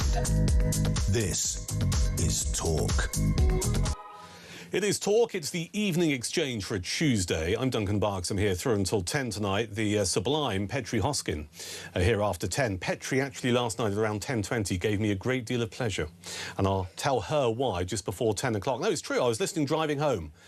I will share that with you later. In the meantime, let's talk about taxpayers' money. Most of us are taxpayers. I mean, I'm a taxpayer. The guys on the other side of the glass are taxpayers because we put in a shift. They put in a shift. Increasingly, there are people in this country who get a lot and don't pay into the pot, which is why when we talk about the amount of tax we pay and what it's used for, we need to make sure we're getting value for money. And I'm pleased to welcome into the Talk studio, giving up a chunk of his Tuesday night. I suspect you'd normally be down the pub, wouldn't you? Will Yarwood, Campaigns Director. Don't answer that question. I know you're here to be remarkably professional. Listen, it's good of you to come in. And one of the things that the Taxpayers Alliance has published is a report which is on the website, taxpayersalliance.com. It's about the prevent strategy, which I think you call it, what would you call it? It's part of our counter-terrorism programme in order to kind of, I mean, you know, I suppose I was using the term earlier, dodgy people, but people who are potentially a threat to the security of this nation, people who might want to do harm to people in this country through maybe a terrorist attack. Now, the TPA have done some really interesting research here. It costs, I believe, £36 million a year. Are we getting value for money for it? No, Duncan, I don't think we are, and the problem is ultimately with the transparency side of this. So we in the TPA did an investigation back in 2009, all the way back then, about Prevent, and basically we were able to get information about where this funding went in local government. Now, as we found, it went to some pretty dodgy groups and questionable people. I mean, we found that the Muslim Council of Britain, which very recently, actually, under the last Conservative government, was designated as a non-engagement group because it was, you know, not aligned with British values. Prevent gave them £850,000 of taxpayers' cash, £850,000 of taxpayers' cash. Now, you might think, on the grand scheme of things, that sounds all right small, but if it's going to one individual group, that's a lot of money, especially when they're not aligned with British values. Now, the argument behind a lot of these schemes is they're throwing these money here and there, basically to prevent radicalisation. But as we've seen in this new report, basically what we've seen is actually most of the people being referred to report, I believe in 2023-24, there was about almost 9,000 referrals to Prevent. Over half of them had no ideological component to them at all. So they weren't, you know, people weren't being radicalised, they weren't, you know, radical right-wingers, radical left-wingers, Islamists, whatever they might be. So in reality, Duncan, what's happened to Prevent is there's been this kind of mission creep in this system whereby people are being referred to Prevent not because they're ideological extremists, but because they're maybe autistic, they're maybe a little bit weird, maybe they're outcasts, and teachers and other officials are basically reporting people, whether they be, you know, teenagers or people older, to Prevent because they think there might be a risk of radicalisation, when in reality, in many cases, these are people who just, quite frankly, need a bit of help. Right. I think I'm right in saying, and one of the things I love about the Taxpayers Alliance is, you know, you have a group of researchers who spend hours putting in freedom of information requests to try and get information from councils, other organisations, the BBC, the NHS, etc., to get answers to questions about what is being spent and where, etc. And I think I'm right in saying that in terms of some of the councils the Taxpayers Alliance approach, they were actually pretty lacking in being forthcoming in providing the information. Yeah, they were, and the main argument they used, Duncan, was because they believed this could create a quote-unquote sort of heat map of terrorist activity or a heat map of radicalisation around the country, which they believed would then encourage radical groups and radical people, whether on the right or the left or from religious groups, to go into these areas and essentially try and convert more people to their cause. Now, I think that's a little bit of a stretch. I've got to say, mate, that sounds like a bit of a fudge. Yeah, it's a little bit of a stretch and a little bit of a fudge, and I think that, considering how we were able to get FOIs back in 2009, but now we're not now, there's been a clear decline in transparency across Prevent. And look, counter-terrorism is a really, really important section of government, and I understand that there may be some cases that it's, you know, not in the public interest, let's say, or the government needs to hold this data or hold this information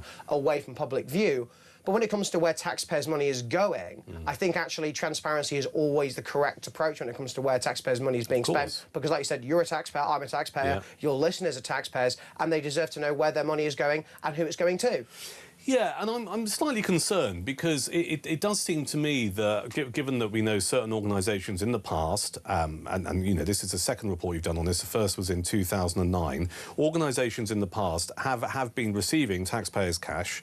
You know, the government goes government cash, we all know it's taxpayers' cash, but they've been going to organisations who either some of their directors are a bit dodgy, or even the organisations themselves, their motives are questionable, or whatever. And it seems to me that there's no, I mean, I suppose the term you'd use is due diligence, isn't it? There's no due diligence in checking out these people to make sure that they're pretty sound. It's just like, ew, I'll have a check. Yeah, exactly. And actually there was another example where money went to a group wherein its leader said nice things about the Taliban, for crying out loud. How on earth is that preventing extremism? Why is taxpayers' cash going to an organisation like that with a leader like that. So basically, we argue a few clear recommendations, but I think the clearest recommendation, the most simple recommendation I can give to you and your listeners is basically, actually, we need to stop a lot of this to find out what the heck on earth is going on. Because it's not fair that taxpayers' money is being funneled into sometimes extremist groups or groups that are aligned with extreme views.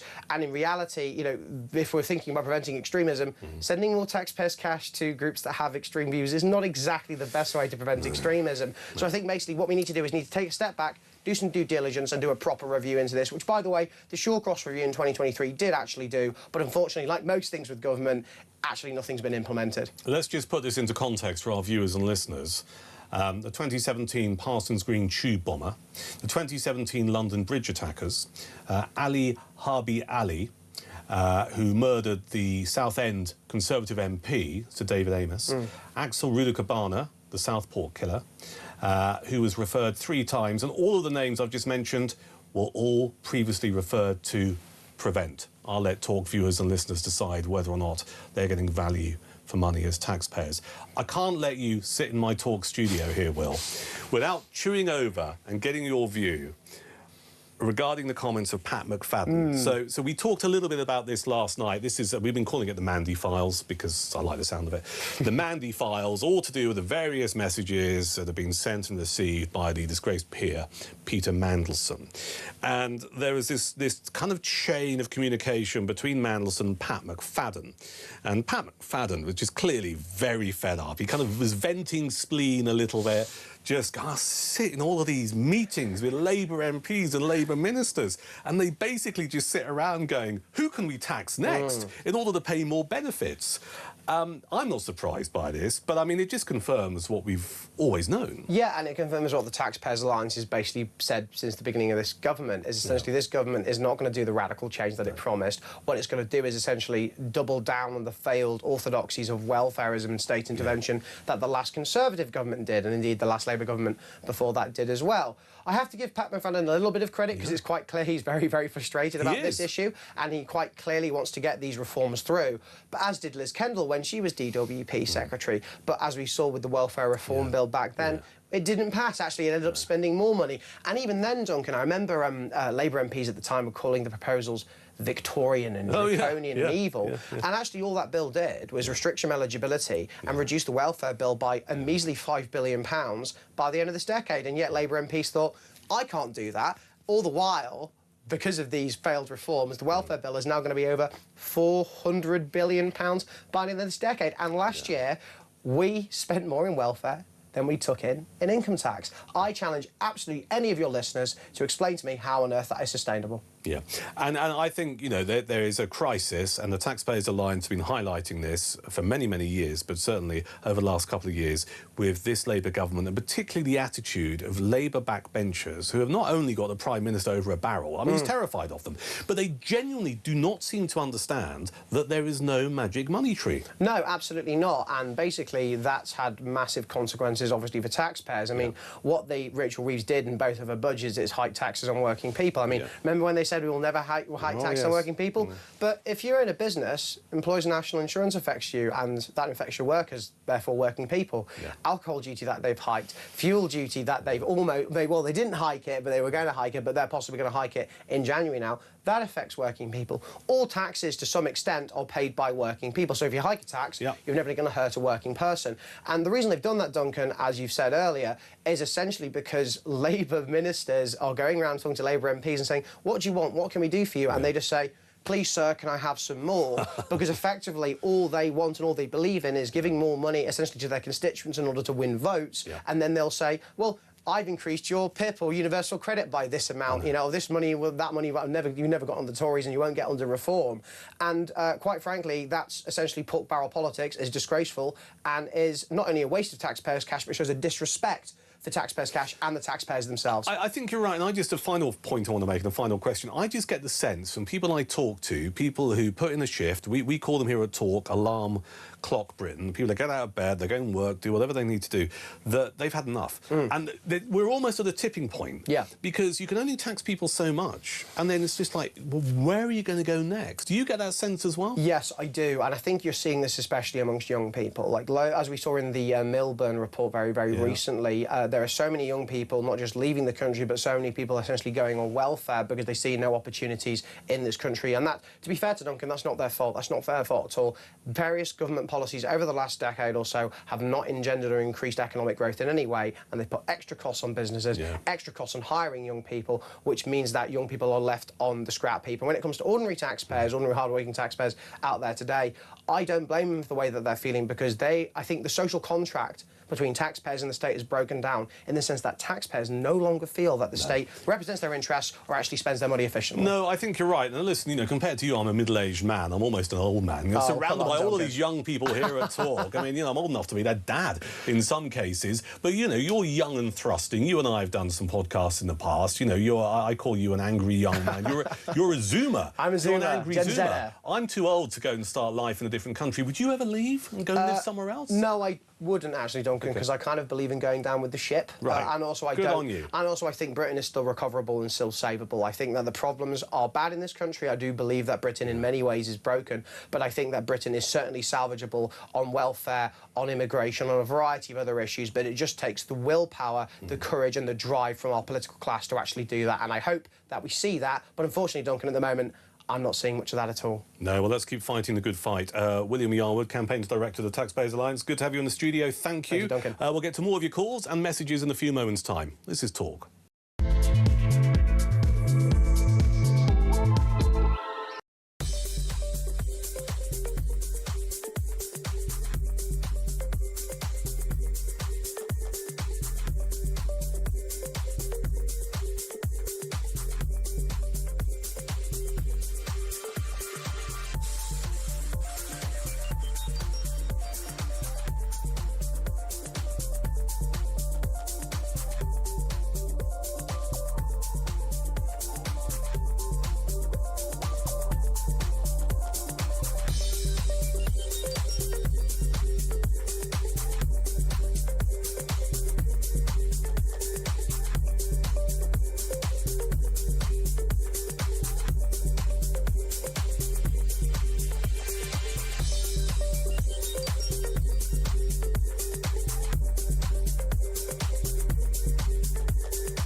Not wig. It's a nutty canister, either way. I mean, look at the nut on it. Bob Odenkirk!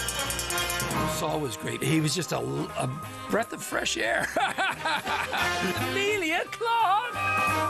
Star Wars versus Game of Thrones. Game of Thrones, definitely. I'm loyal. Don't tell Alex Hassel! In season 2, a lot of us get our clothes off. You do know you did that in season 1. Exactly, that's true, yes.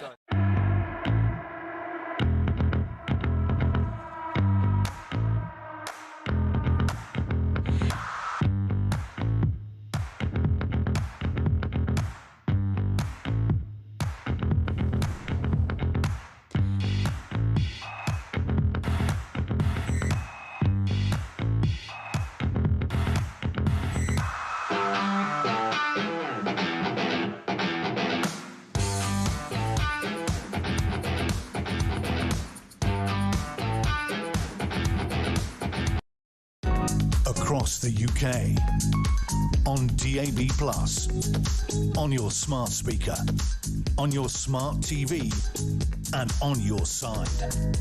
This is Talk. I'm Duncan Barkes. It is Talk. It's the evening exchange through until 10 tonight. Let's take a voice note. This is Anna in Surrey. Good evening, Anna. Sorry. So I used to be a real fan of the police, a real supporter of the police. Right now in Southampton, there are obviously very angry, very emotional people marching.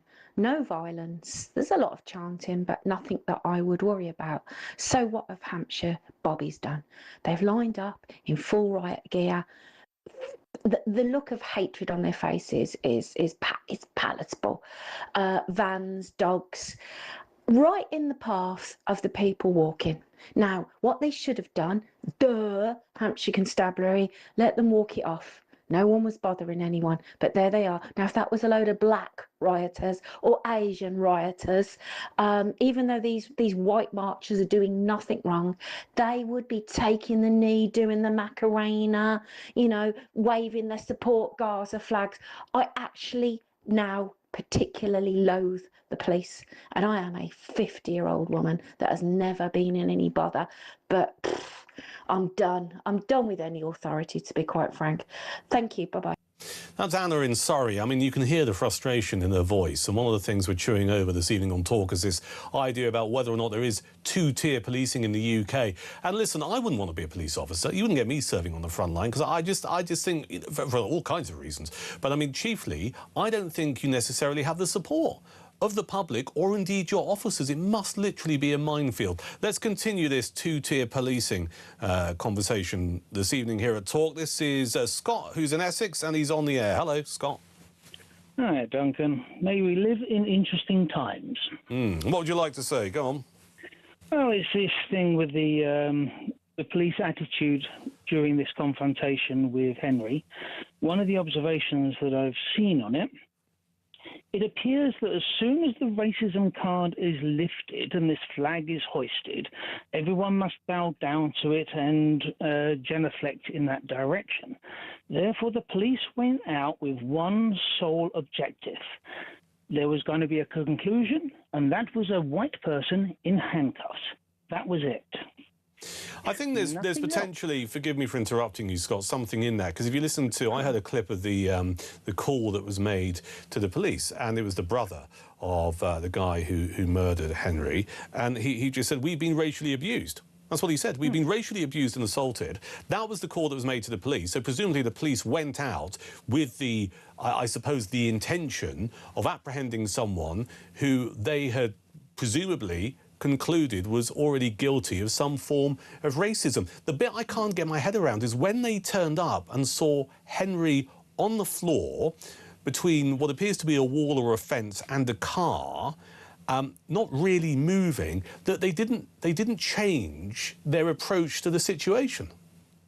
No, because they are literally pre-programmed automatons to just progress a agenda. It's their entire attitude in that was to dismiss him. It was to make him irrelevant. They almost handed over the person who stabbed him. He never saw any handcuffs. He was treated very well. But Henry was almost discarded as an inconvenience. Yeah, and the thing that I mean, it broke my heart last night. We made an editorial decision earlier, Scott, and indeed anyone else watching and listening, not to play out the body cam footage because I found it distressing. I know a lot of people found it distressing. The thing that I mean, I experienced emotions last night that were really hard to comprehend. And I'm not making it all about me. I'm just trying to explain to people who are listening to us and watching us tonight, how I felt about it, and I suspect they felt the same way. It's just when that police officer, when Henry said, I've been stabbed, and he said, I don't think you have, mate. It was just massively dismissive. And I went from being genuinely shocked by that and speechless to then just feeling this sense of utter anger and then despair. And I don't think I'm alone with that. Scott, thank you for your call. This one's in Sunderland. It's Joan. Hello, welcome to Talk, Joan. Hello, Duncan. Regarding two-tier policing, yes, there is. Two-tier justice, yes, there is. I don't understand how a country that had a police force and a judiciary that was admired by people across the world can descend into what we have now. It's just so disappointing, and another thing is criticism is not racism. So how do we allow a remark to be weaponized? That is wrong. And it really makes me annoyed. And these politicians of all parties, all colours, it's about time they got a spine and put a stop to this. But what really upset me, I had very little sleep last night, was the footage of that young boy and what happened to him. It really, really upset me. He wasn't allowed dignity in death. He was clapped in handcuffs. Yeah. He was more or less called a liar when he said he'd been stabbed. Yeah. Not one shred of comfort or compassion was shown to him. And we have a section of this country that is elevated above everybody else. So don't tell me two-tier policing or special favours, because there's one group of people in this country that gets no sympathy, no any help at all. We've got an anti-Muslim hate czar. What about an anti-Semitism czar? I know. I hear what you're making, the point you're making. Joan in Sunderland, thank you. And I wonder if Joan speaks for you. We'll take more calls on this in the next hour. 0344 499 1000, the number. As I'm sure you understand, we're chewing over this idea about whether or not there's two-tier policing in this country. The Home Secretary says we don't want that. Downing Street saying it doesn't exist. What are your thoughts? After the news at 9, more of your calls, and we'll talk to political editor of the Huffington Post, Kevin Schofield.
Across the UK, on DAB+, on your smart speaker, on your smart TV, and on your side.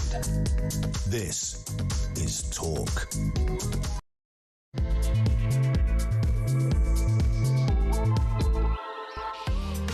This is Duncan Barkes, Tuesday night. It is Talk, the home of common sense. I'm getting some complaints that I'm not playing out enough voice notes from people.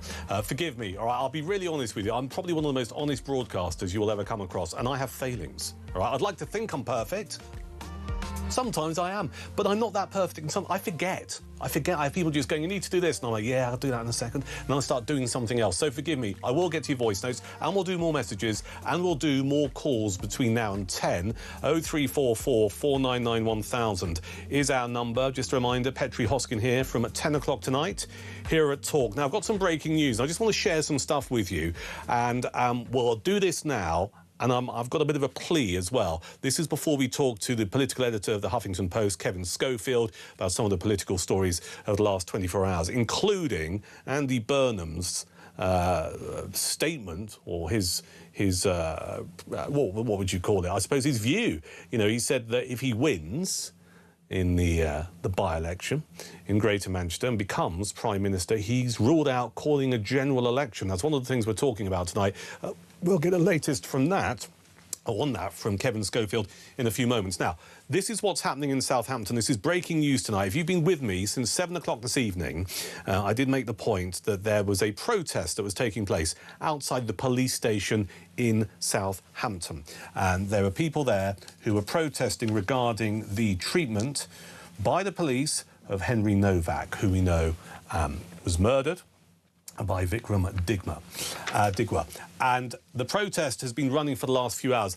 There have been some developments this evening. If you're listening to me in Southampton, can you give me a call, please? 0344 499 1000, because you need to be our eyes and ears on the scene. 0344 499 1000. If you're in the city of Southampton, I need to get your voice on the air. 0344 499 1000, just to get a sense of the situation. This is what we know so far, and this has been developing over the last 20 minutes. Police officers have been pelted with missiles close to where Henry Novak was stabbed to death. Following the protest outside Southampton Central Police Station, a large group walked across town to the areas of St Denis, close to where the murder took place. Chairs, cans and flares were thrown at police in riot gear, eventually forcing officers and 3 police vans back from the line they had been holding.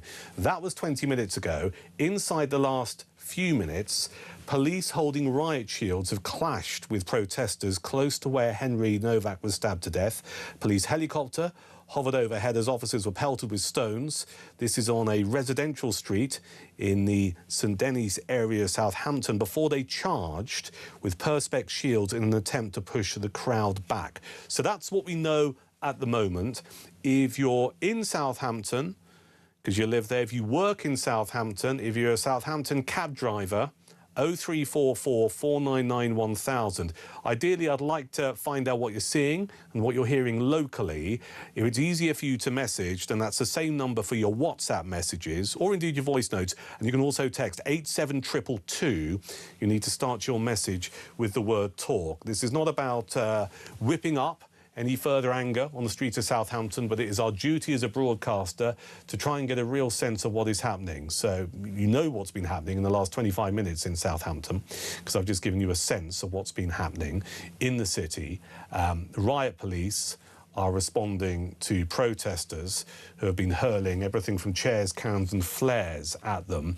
If you can update me on anything in the Southampton area, because you are there, 0344 499 1000 is a number to call here at Talk. You can WhatsApp us what's going on, or you can send a voice note as well. Let's get some assessment of the political landscape and some of the stories of the last 24 hours with Kevin Schofield, political editor of the Huffington Post. He joins us on Talk. Hello, Kevin. Hi there, Duncan. How are you? I'm very well indeed. Always good to see you. Always good to talk to you. A couple of things I'm keen to get your thoughts on. Obviously, the story, as you've just heard, that's dominating much of our agenda this evening, and indeed the national news agenda, is the ramifications following the murder of Henry Novak. Now, we know that politically we have had everyone from the Home Secretary give a statement. Also, Nigel Farage, the Reform UK leader, some saying he's using this to score political points. Certainly that's the view of Sir Keir Starmer, who reacted to what Farage said earlier today. Just give us your sense of what you made of the last 24 hours regarding this. I mean, there's no doubt this is a huge political story with potentially massive ramifications, not least because of the backdrop of the Makerfield by-election. I think this is what is driving certainly a lot of the messaging coming out of Reform UK. You know, they're in a real head-to-head battle with Andy Burnham, and they think this is an issue which will resonate, I think, on the doorsteps in Makerfield. I am reminded, though, that, on the steps of Southampton Crown Court yesterday, Henry's father, Mark, could not have been clearer. He said, "We do not want Henry's murder to be used to create further hatred, division or tension." And I would imagine, given those comments, the family will be pretty dismayed, I think, by this apparent attempt, to politicise what happened to Henry Novak, which was undoubtedly horrific. Your heart goes out to the family. Massive failure of policing in that particular incident. But I just wonder whether what Nigel Farage is doing is actually just whipping up tension against the wishes of Henry's family. He has certainly been criticised for using this as a political opportunity. It does get us into the area which is not necessarily a new issue when we talk about some of the accusations made against the Labour government of two-tier policing. That phrase has come back with a vengeance, sadly, following this tragic situation in Southampton. Do you think politically this set of allegations of two-tier sentencing, two-tier policing that we've heard over the last couple of years, we heard about it over the Southport riots as well, is this problematic for Labour? I think it is problematic for Labour, and not just for Labour, but for the Conservatives as well. This is not something that just began in the last couple of years. These accusations of two-tier justice, two-tier policing, call it what you like. They've been going on for quite some time, and I thought it was interesting actually that Kemi Badenoch was very strong in her condemnation of Nigel Farage today as well. So I think that shows it's not just a Labour issue. But yeah, there's no doubt that what Nigel Farage is saying will undoubtedly hit home, I think, with a lot of voters. There's no doubt about that whatsoever. And in that context, it is difficult for Labour at a time when they are already, battling to hang on to these traditional Labour heartland red wall seats, which Reform are targeting. But then we had Keir Starmer come out tonight very strongly, as you say, Duncan, pushing back against Nigel Farage and accusing him of whipping up division with his comments. But I think that indicates how potentially problematic it can be for Labour as well. Let's move the conversation on a little bit. And you mentioned the by-election that's taking place in Makerfield, and you made the point that maybe a lot of the stuff that we're hearing regarding the murder in Southampton is based around political parties, party leaders trying to score points and highlight their existence and maybe get votes in Makerfield. One of the things I'm keen to get your reaction to is the Labour candidate, and we'll go through all of the candidates at the end of this chunk, just because that's the right and proper thing to do. But of course, the Labour candidate Andy Burnham, and you've been on Talk over the weeks, and indeed you've written about it on HuffPost and on your excellent podcast as well. For many people, Andy Burnham is seen as the saviour of the Labour Party. He's got a long way to go, though, because he's got to win this by-election. If he wins this by-election, then there's this idea: will he replace Starmer? Will it be a coronation? Will it be a leadership contest or whatever? One of the things I'm keen to get your thoughts on is that he said he will not call an early general election if, it's a big if, I think we can all agree, if he becomes Prime Minister. Now, we were talking about this earlier on our debate desk this evening. If he's as radical as some people suggest, and we get a kind of sense of some of the stuff he believes in, if he were to go into 10 Downing Street with effectively a manifesto that nobody has voted for, surely he has to call a general election in order to get a fresh mandate. No, listen, I can absolutely see the logic behind that political argument. You're right. I mean, it's less than 2 years ago that people voted in a Labour government on a landslide majority based on a specific manifesto put forward by Keir Starmer. All the indications are that Andy Burnham will pursue not a radically different agenda. I think he's already said he'll stick to the same fiscal rules, for instance. But there will definitely be maybe greater public ownership of utilities, for instance, things like water, perhaps. So I think he will certainly take the government further to the left than Keir Starmer has. And I can absolutely understand why people would say, well, hang on a minute, that is not what we voted for. We should have a general election. Politically, though, when you look at the opinion polls, I mean, it would be suicidal, really, for a new Labour Prime Minister to say, right, I'm going to give it a couple of months or 3 months or whatever to bed in, then I'm going to go to the country, when he's basically going to have to sacrifice potentially hundreds of Labour MPs who would probably lose their seats. And don't forget, he's at the moment trying to curry favour with Labour MPs. It's difficult to get them to support him if they're going to lose their jobs a few months later. So I can understand why he's dampening down this speculation of an early general election. Labour have still got a huge majority. They've got 3 years of the Parliament to run. I get the calls for a general election, but he doesn't have to do it. And in this current political climate, I don't know why he would do it. I think it's much better from his point of view to come in, take that full 3 years and try and turn around Labour's fortunes. And then if he fails, then people will have the opportunity then to throw him out. Yeah, and the other thing we need to consider and should remember, actually, whilst this Labour psychodrama continues, the markets, the people we go to borrow money from, love stability, right? They don't want it to be a roller coaster of who's in Downing Street now, who's in charge this week, are they calling an election, are they not going to call an election? So from the point of view of stability, and in order to keep the markets happy, because we are borrowing a significant amount of money, it's probably a good thing that he doesn't call an early general election.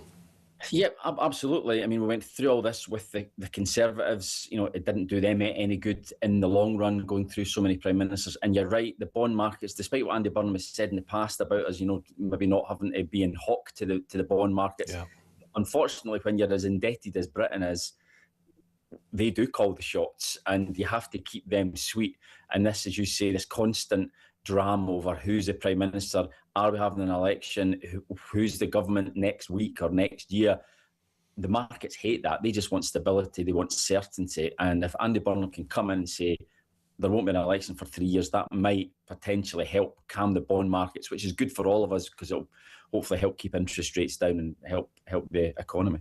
And what's your take on the campaign that Burnham's running? I mean, I know you're a music fan like me, and I found myself smiling a little bit and raising an eyebrow about how obvious it was. I saw him being interviewed about what was on his playlist, you know, on his Spotify or his, we don't have iPods anymore, but, you know, on his Apple Music or whatever. And I thought, he's just going to list Manchester bands, isn't he? And he did. It was just kind of like, I've got New Order on there. I like Ian Brown. Oh, look, there's the Smiths. And I found myself going, this is all a little bit contrived and obvious. And maybe it's genuine, I don't know, and maybe I'm too much of a cynical old hack. But what's your take on how he's been running his campaign?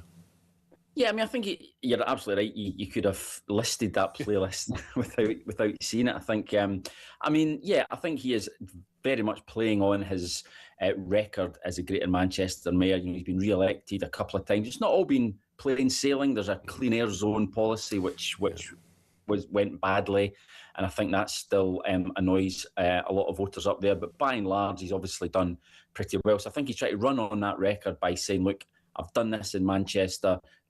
Let me be your MP and I'll go down to Westminster and, you know, change the political system, etc., etc.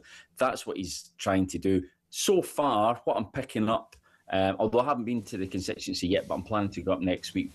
So what I'm picking up is that it's going pretty well for Labour on the doors right now. Still a couple of weeks to go, though. Anything can happen. But it looks as though he's playing a relatively safe campaign, as I say, playing on his reputation as Greater Manchester mayor and hoping that'll be enough. He's almost the anti-Starmer candidate, which is ironic given that he is running to be a Labour MP.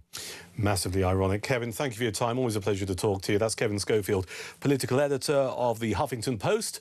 He does a great podcast as well. Check it out. And you heard him here on Talk. 0344 499 1000. If you are listening to us at the moment in Southampton, please do give me a call. Keen to find out what you're seeing and hearing on the grounds there, as it does appear protesters and riot police are clashing in the city of Southampton following the protest outside Southampton Central Police Station following the murder of Henry Novak. If you can help us at all, 0344 499 1000. Now, when Kevin Schofield was on there, we did talk about the Makerfield by-election. So So I should do you the runners and the riders of everyone who's standing in the Makerfield by-election. The confirmed candidates are as follows. The Liberal Democrats candidate is Jake Austin. The candidate for the Count Binface party is Count Binface. Andy Burnham standing for Labour. Dan Clark for the Libertarian Party. John Dyer is an independent candidate. Ed Gemmell is standing for the Climate Party. Paul Gould is an independent candidate. Alan Howling Lord Hope is the candidate for the official Monster Raving Loony Party. The candidate for Reform UK is Robert Kenyon. The candidate for Protect the Wild is Robert Pownell. Rebecca Shepherd is the Restore Britain candidate. Sarah Wakefield standing for the Green Party. Peter Ward standing for Rejoin EU. And the Conservative Party candidate is Michael Winstanley. Those are the confirmed candidates for the Makerfield by-election. Let me just recap the breaking news we have for you here at Talk on this Tuesday night. I mentioned at the start of the evening exchange, just before 7 o'clock, there was a protest taking place outside Southampton Central Police Station. The protest got underway from 6 o'clock. People rumoured to be attending included Suella Braverman, who's the Reform UK MP for Fareham, which I'm sure you know geographically is just down the road from Southampton. Now, things have been ratcheting up over the last few hours, and just so you're fully in the loop here at Talk, we know that police officers have been pelted with missiles close to where Henry Novak was stabbed to death. Following this protest outside Southampton Central Police Station, there was a large group who walked across town to an area of Southampton called St Denis, close to where the murder took place. Flares, cans and chairs were thrown at police in riot gear, eventually forcing officers and also 3 police vans back from the line they had been holding. We also know inside the last 20 minutes, police holding riot shields have clashed with the protesters close to where Henry Novak was murdered. A police helicopter hovered overhead as officers were pelted with stones on a residential street in this area of Southampton before they charged with perspex shields in an attempt to push the crowd back. Demonstrators have been chanting "Henry, Henry" as the line of police were pelted with bricks and forced to retreat again. We're also getting reports that, you know, those e-bikes that you can hire and use to whiz around cities and towns. E-bikes are being used as potentially weapons to be thrown at police. So that is the latest we have here at Talk. And I am asking you if you're in or around the Southampton area, just so we can really give our viewers and listeners a sense of the reality on the ground, good or bad. Do let me know. The number 0344 499 1000. Now, you can call that number and we can have a chat. You can tell us what you can see. You can WhatsApp that number and also let me know what you can see. You can also send a voice note as well. So you can record something on your phone and send it over to that number. Or you can text. It's 87222. You start your message with the word talk, because I believe from a journalistic point of view and a media point of view, it's important to try and get a real sense of what is going on. So if you're in the Southampton area, 0344 499 1000. We've been talking about everything from two-tier policing to the defence of the nation, or the lack of it, and also a bit of chat about whether or not there should be a general election if Andy Burnham becomes the next Prime Minister of this country. We'll get to your calls and messages regarding that and a lot more in a few moments' time here at Talk.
It's a nutty canister, either way. I mean, look at the nut on it. Bob Odenkirk!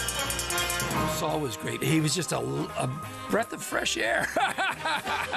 Amelia Clark! Star Wars versus Game of Thrones. Game of Thrones, definitely. I'm loyal. Don't tell Alex Hassel!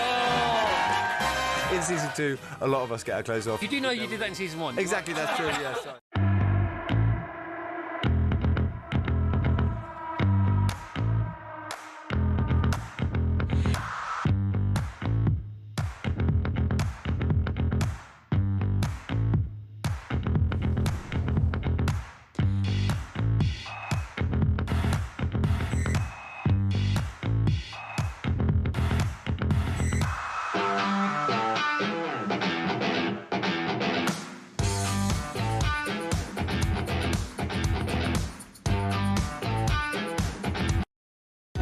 Across the UK, on DAB+, on your smart speaker, on your smart TV, and on your side.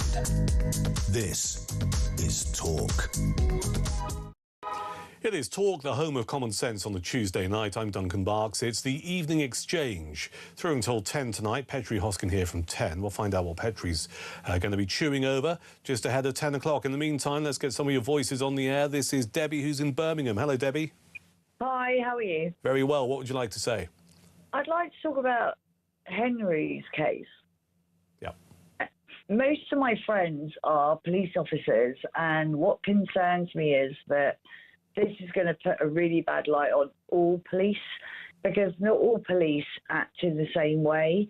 And I have watched that video and I just think it's disgusting. I don't understand why someone wouldn't just do their due diligence and check to see what situation was going on. Yeah.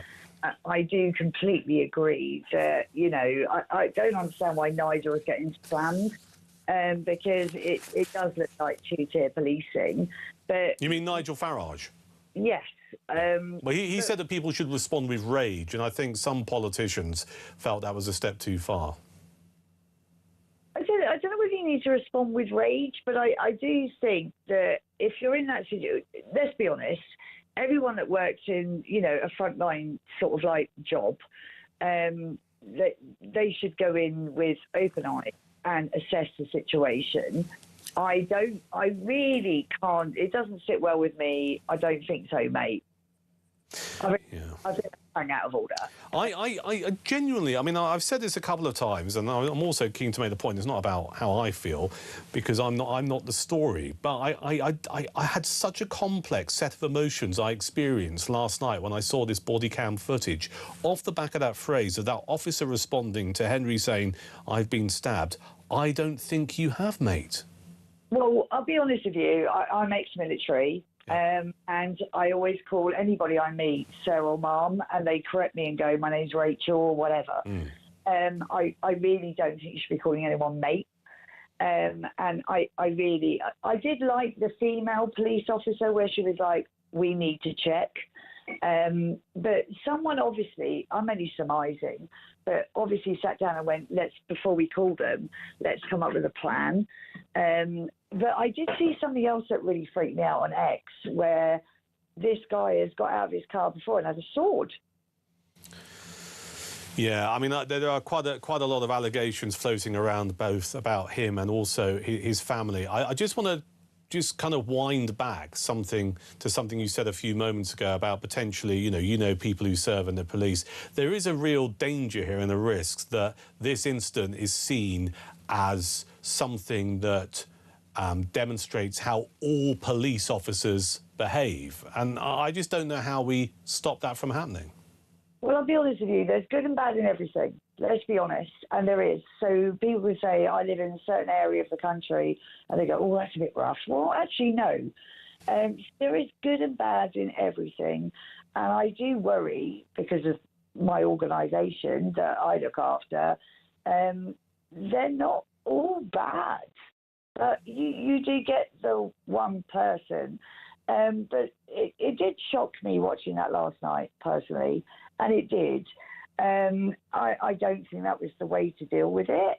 And I'm heartbroken for his family personally, and I'm glad this person's been taken down. And for me, life should be life. And what do we do, Debbie, in terms of this, I suppose, this belief, and we've heard people on air tonight make this point on Talk, that we do have an element of two-tier policing in this country and also two-tier justice. I mean, I made the point earlier, the allegations of two-tier justice were used against the Prime Minister in the early days of his premiership over the riots in the Northwest. Is there a way of trying to tackle that idea that we live in a country now that has two-tier policing and two-tier justice? Well, let me ask you, I've lived here all my life. Yeah. I don't understand why there should be one rule for one and one rule for another. No. I think the law is the law, and we should all live by it. We should abide by it. We should all play by it. But do you believe there's an element of two-tier policing or justice in the UK? 100%.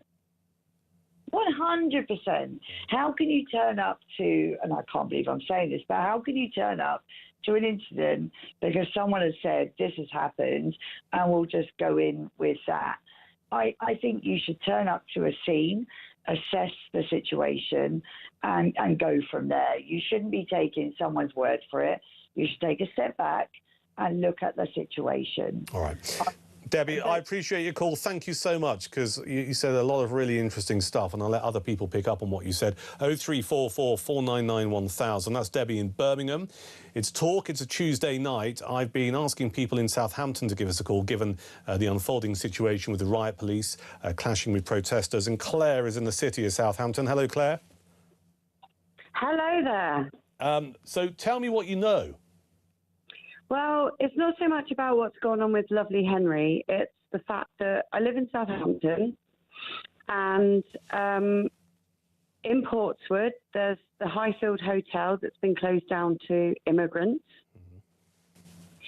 It's very distressing.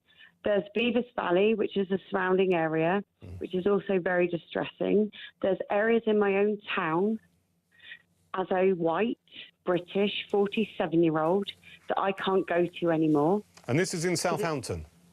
Yes, yes. And well, let's explore this then. I mean, I'm keen to... It's terrifying. But as for Henry, bless his heart, all I can say is I cried this morning. Yeah. And everyone said the same. And I don't like media sensation. I don't like things being blown out of proportion. Do you think the situation... Well, hang on, that's a really interesting point. Claire, let me ask you the question, because with the greatest respect, that's my job. Do you think this has been sensationalised then? No. Good. Has it been what, sorry? Has it been sensationalised? Has it been blown out of proportion? No, absolutely not. I wish it would talked more. Because I think we do need to talk about it, and if we don't talk about it, the problem is people's feelings get pushed underground, don't they? And it becomes more of an issue. The one thing I will say is it's so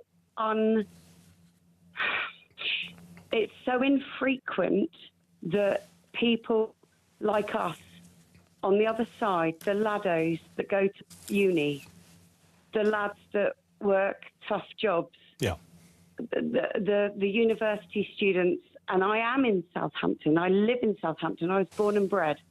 That I find it unsafe on my streets. Yeah. And I would never have expected a teenage lad to have a card called on him where the police did not react. No, I hear what you're saying. Claire in Southampton, thank you for getting in contact. If you are a Southampton viewer or listener to Talk, and this is not about sensationalising stuff or blowing things out of proportion, it's just about getting a sense of what's unfolding in Southampton. And if you're there because that's where you live or you're maybe working at the moment, we know from reports coming in that we have riot police clashing with protesters. In the area where Henry was murdered, the protest started initially just after 6 this evening outside Southampton Central Police Station. It does appear that things have escalated. We're getting confirmed reports of everything from flares to e-bikes. You know, the e-bikes that you can hire in the various towns and cities around the United Kingdom. Flares and e-bikes being used as weapons towards the police. Furniture, street furniture, roadworks, you know, the men at work signs, bollards, everything being chucked to the police. So if you are in Southampton and you can give us a real sense of what's going on, that's what our responsibility and duty is here at Talk, to share with the United Kingdom what you're seeing and hearing. 0344 499 1000. We will keep you updated as the evening continues here at Talk. And, of course, more of your calls and more of your messages. But up next, I'm going to be joined by Connie Shaw from the Free Speech Union. There's an interesting story doing the rounds. It's a police... I was going to use the term police force, police service, as some people call them these days, that have got new guidance that tells officers to log anti-Islam conversations.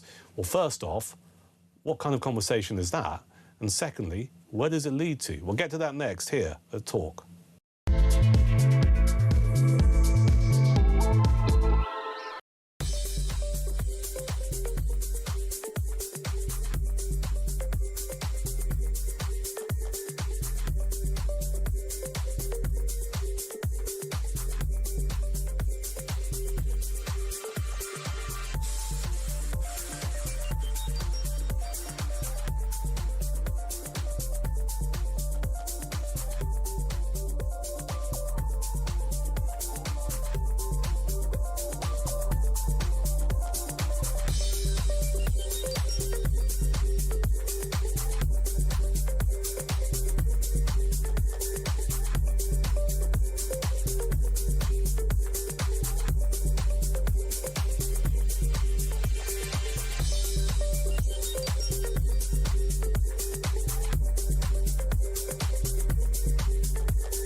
Across the UK, on DAB+, on your smart speaker, on your smart TV, and on your side.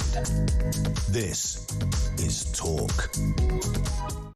It is Evening Exchange. It's a Tuesday night. I'm Duncan Barkes. I'm here through until 10. Petri Hoskin here after 10.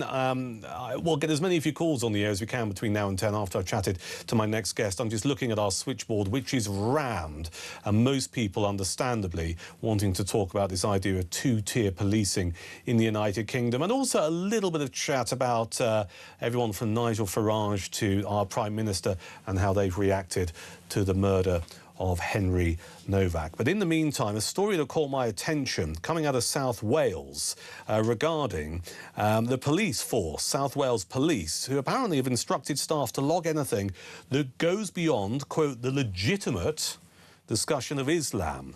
The police force are telling their officers to log anti-Islam conversations. And I'm confused already because I don't know what that is, and I suspect you don't know what it is either. So let's talk to Connie Shaw from the Free Speech Union, who joins us in the studio here at Talk. Hello. Hi, Duncan. Hello. Good of you to come in. Thank you. There's a lot of stuff to chew over here. First off, I think the question that most of our viewers and listeners would like to know is this unique to this particular police force in South Wales, or is this widespread across the UK, this idea about logging so-called anti-Islam conversations? Well, we know that it's understood that multiple police forces have adopted a similar strategy. So what South Wales have done, have taken the anti-Muslim hostility definition, which the government launched a couple of months ago, and it took almost a whole year for that definition to come out. They announced it eerily. The definition for they announced that they would come up with the definition of Islamophobia on the same day that the inquiry into the rape gangs was launched. And it was after a lot of pressure from the Free Speech Union and other free speech campaigners that the government changed the Islamophobia definition to rebrand it as the anti-Muslim hostility definition. And what South Wales Police have done, have adopted their own interpretation of this definition. So the definition that we have, that the government has come up with, the anti-Muslim hostility definition, is already extremely concerning because there are already many laws that protect minority groups from discrimination on the basis of their religion or their race. But what the anti-Muslim hostility definition does is, despite these views being lawful, they are prohibited nonetheless. So this anti-Muslim hostility definition is a new way in which, for example, non-crime hate, it's like the new non-crime hate incident.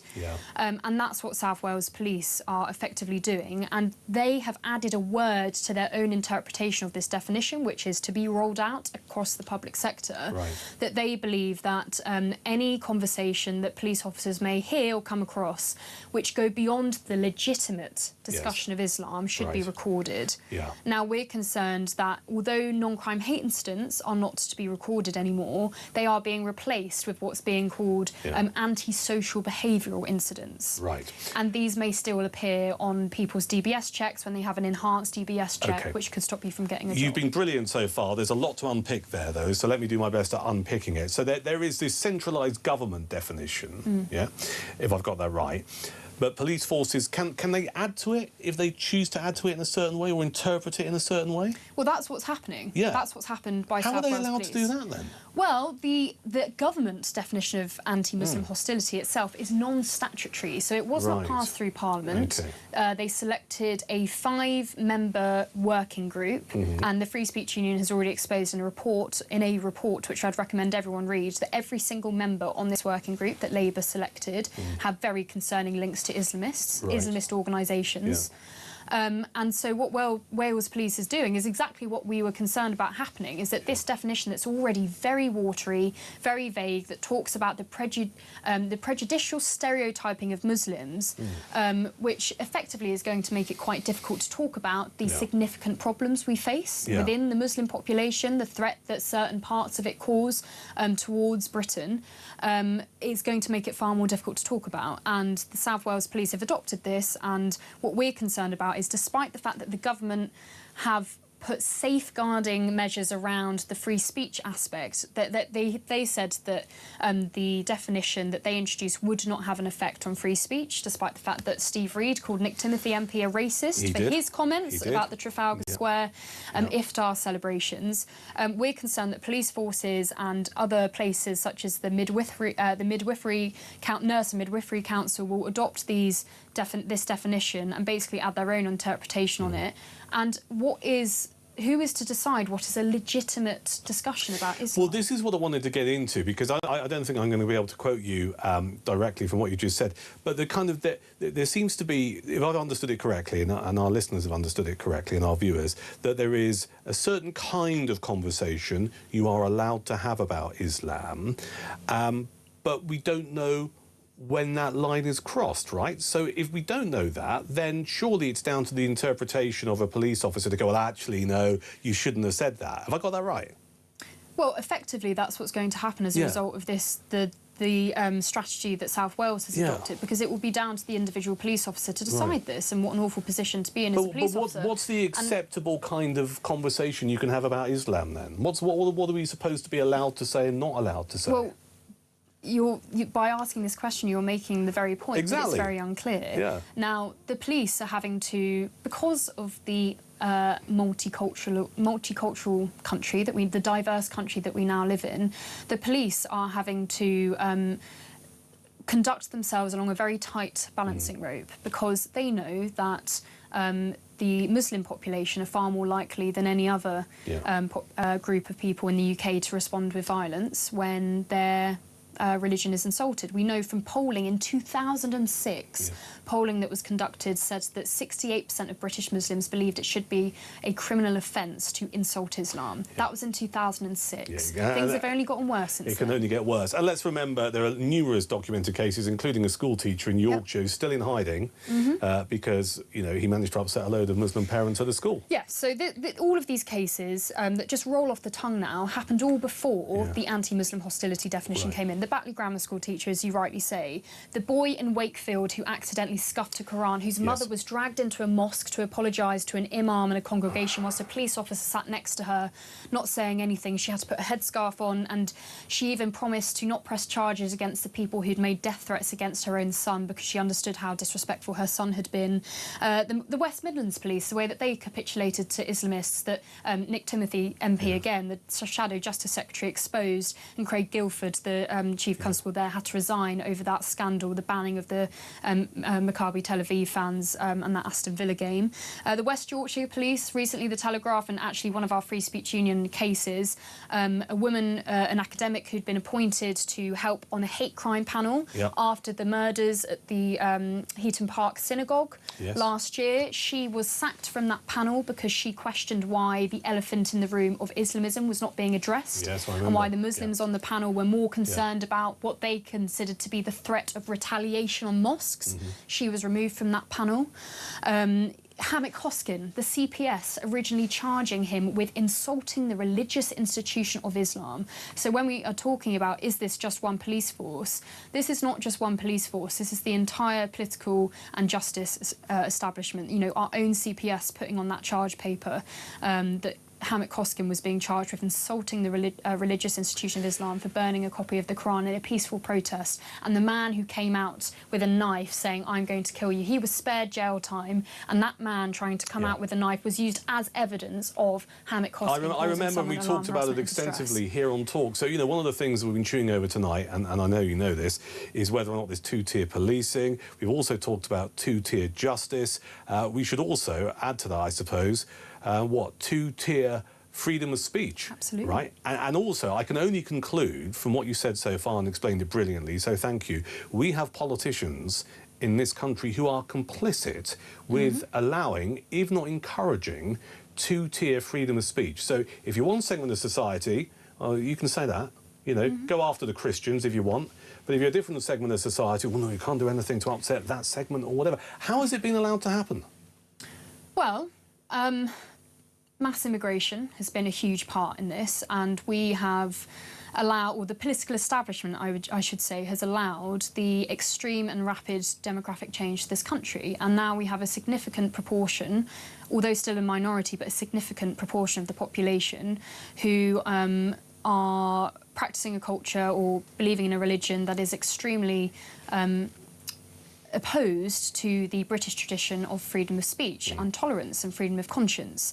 And the police are having to, you know, it's their job to keep the peace. And if they know that criticising a certain religion is more likely or very likely to result in violence from those people who believe in said religion, then they are going to crack down on the people criticising it. And that's what we're seeing. It is what we're seeing. Very quickly, and forgive me because we're up against it this evening, just bringing it back to this situation with South Wales Police, what is the Free Speech Union doing about it? So the Free Speech Union has threatened to launch a judicial review against South Wales Police if they do not withdraw this guidance, because in our opinion, it's unlawful, because freedom of speech under the European Convention of Human Rights, under Article 10, is protected. I mean, we've already launched a judicial review against the government for implementing this definition because it's non-statutory, so it hasn't even passed through Parliament. They are lawful opinions, but they are being prohibited nonetheless. And I must say, finally, Duncan, that since Starmer came into power, the cases that we receive at the Free Speech Union of people being penalised for criticising Islam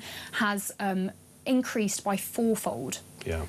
So since Starmer came into power, our cases for people who are being penalised for criticising Islam has gone up by 4 times. I'm not surprised by that at all. Not surprised in the slightest. Depressed, but not surprised. You do great work, thank you. Connie Shaw, External Affairs Officer for the Free Speech Union. You know, full disclosure, I'm a member, care about free speech, join the Free Speech Union. And we keep hearing politicians, we've heard about them over the last 24 hours, talking about how we must avoid a divisive society. Well, I'll tell you what, if you're going to have a divisive society, you want to speed up that process of a divisive society, you have two-tier freedom of speech, and that needs to stop. This is Talk.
Not wig. It's a nutty canister, either way. I mean, look at the nut on it. Bob Odenkirk!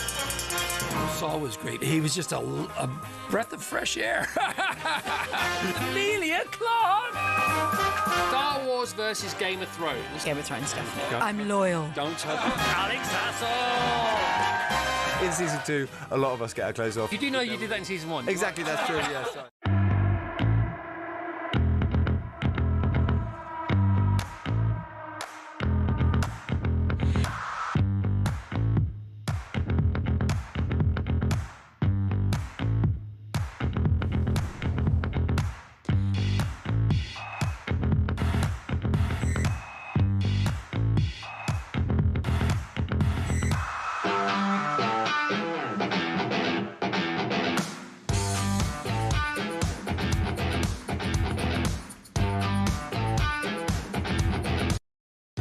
Across the UK, on DAB+, on your smart speaker, on your smart TV, and on your side.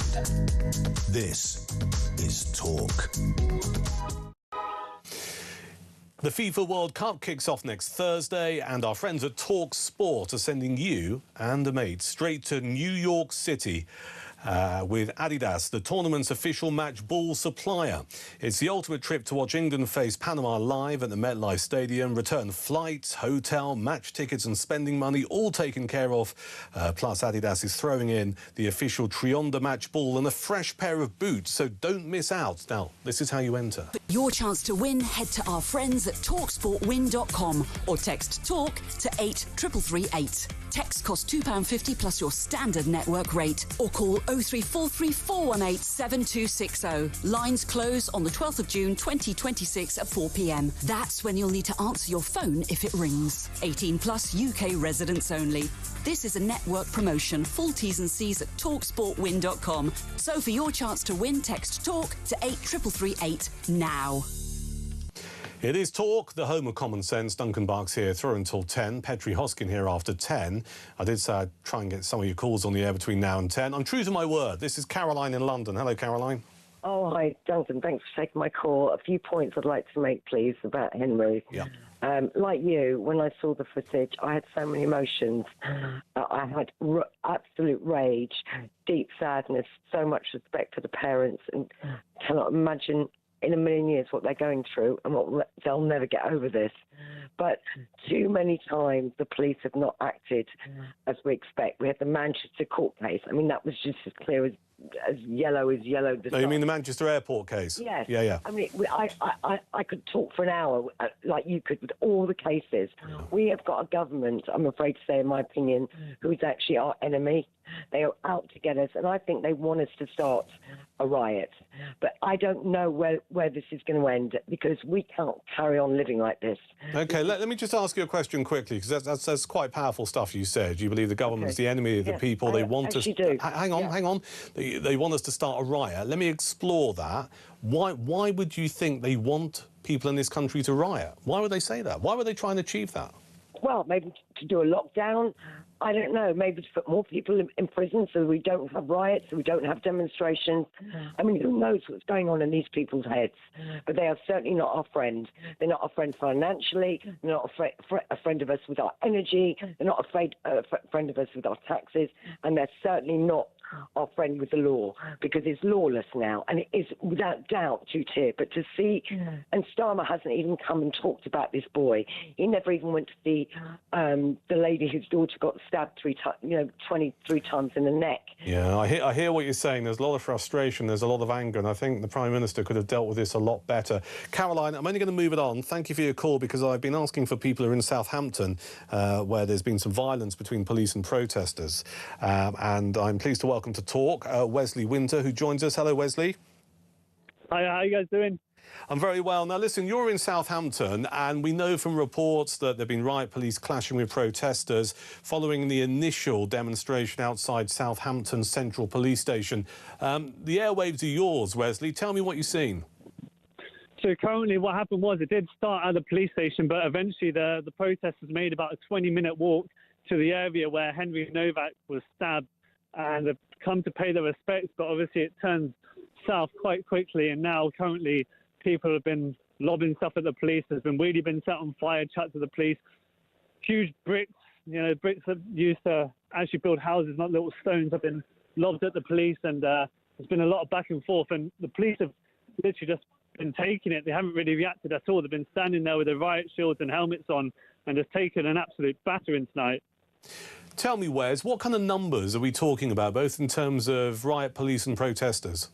It was literally about 20. I was really surprised on the numbers. I don't know if it was just the Hampshire police that was here, but about 20 police officers, and then there was at the beginning there was 1,000 to 3,000, I'd say, protesters, and it got down to about a couple hundred. But obviously when you're down a narrow road, the numbers look a lot larger, but it definitely packed out the streets. And do you think this activity is going to continue into the night? I think it could die down soon, but they're still barging quite close. I'm getting a bit closer to the protest, and you can hear them shouting in the background potentially, but they're still going at it. There's a lot of young lads, obviously, throwing at the police, throwing stuff at them. You hear bits of glass getting shattered on people's foot at the moment as they're getting closer. But yeah, it should go into the night, I think, probably another hour at least. Yeah, I can hear the noise, and our viewers and listeners will be able to hear the noise in the background. Just give us a sense of the protesters. Some of the footage I've been seeing suggests it's quite young men. Is it exclusively young men? No, well, at the beginning it started out as the community, as they tend to do. It was really peaceful. All sorts of characters were there, just angry at what happened. Obviously the murder. Obviously you haven't seen the police footage the night before. It's going to be quite raw, but now it is pretty much young men. There's a guy right in front of me now chucking a huge brick, about to launch at the police. So yeah, it's getting quite violent. OK, and a final question, because I'm aware that I don't want you to feel unsafe. In terms of surrounding that particular area where the rioting is taking place, I mean, literally, are people fleeing the area? Are people moving away from the area? What can you tell me? There's a lot of bystanders, people just watching on. There's just a main group at the front, probably like young kids who are just going at the police at the moment currently. But yeah, so far it's just a small bunch, a minority, I would say, who are doing most of it. And then a lot of bystanders kind of taking a step back and just watching on. OK. OK. Wesley Winter, I appreciate you joining us on Talk, and thank you for giving us your exclusive eyewitness account of what's been unfolding in Southampton over the last couple of hours. And just to recap, if you only joined us halfway through that particular conversation, we have riot police clashing with protesters in Southampton. It started off with a demonstration, a protest outside Southampton Central Police Station. There was a protest following the murder of Henry Novak, and it has escalated over the last couple of hours, with chairs, cans and flares being thrown at police, who are in riot gear. We also have reports of street furniture, the bollards and the barriers used for roadworks, even those e-bikes that you can hire in places like Southampton being used as weapons against the police. And it still appears I struggle to use the term rioting, but the clash is continuing as we go deep into Tuesday night. Keep it Talk. We'll keep you updated if anything else unfolds, because Petri Hoskin is here after 10. A little bit of light relief, if I may. You gave me immense pleasure at 10:20 last night. Did I? You did. I was driving home, struggling with Clapham High Street or Clapham High Road or whatever, because of course if you drive a car in London it's almost impossible, and you were deliciously mid-rant about why you don't like cyclists, the lycra louts you call them. This was at 10:20, right. So I was going down the road, and guess what was in front of me? A lycra lout. Two of them. No idea where they were going, no sense of caring about anyone else on the road, and you were delivering your rant. I was going, yes, yes, yes, yes. It was so cathartic. It was the best bit of audio stimulation I've had for years. Oh, well, I'm very glad So there you are. to Thank hear you for it. that. How are you? I'm very well indeed. Yes, Good. I had a bit of a rant about men shaving their legs. I heard. To shave off a... The thing that made me laugh was like, you shave a couple of hairs off, it's not going to make you go faster, is what you were saying. Really, I was going, yes, she's right. Well, yeah. I'm always right. I know, I've learned this. So what's happening after 10? Right, after 10, we are, of course, going to be keeping an eye on Southampton and what's going on there. And, in fact, I want to talk about it and say, what is it that we want now? What do we need now from the police? Look, you can't watch that footage and not be absolutely traumatised by it. So I want to know what people want, and that's pertinent to why they're, this, as you said, it's not quite a riot, but it could turn into one. We took a decision earlier not to run the footage because I think it's so distressing for people. Have you watched it? Yeah. All right. I felt physically sick when I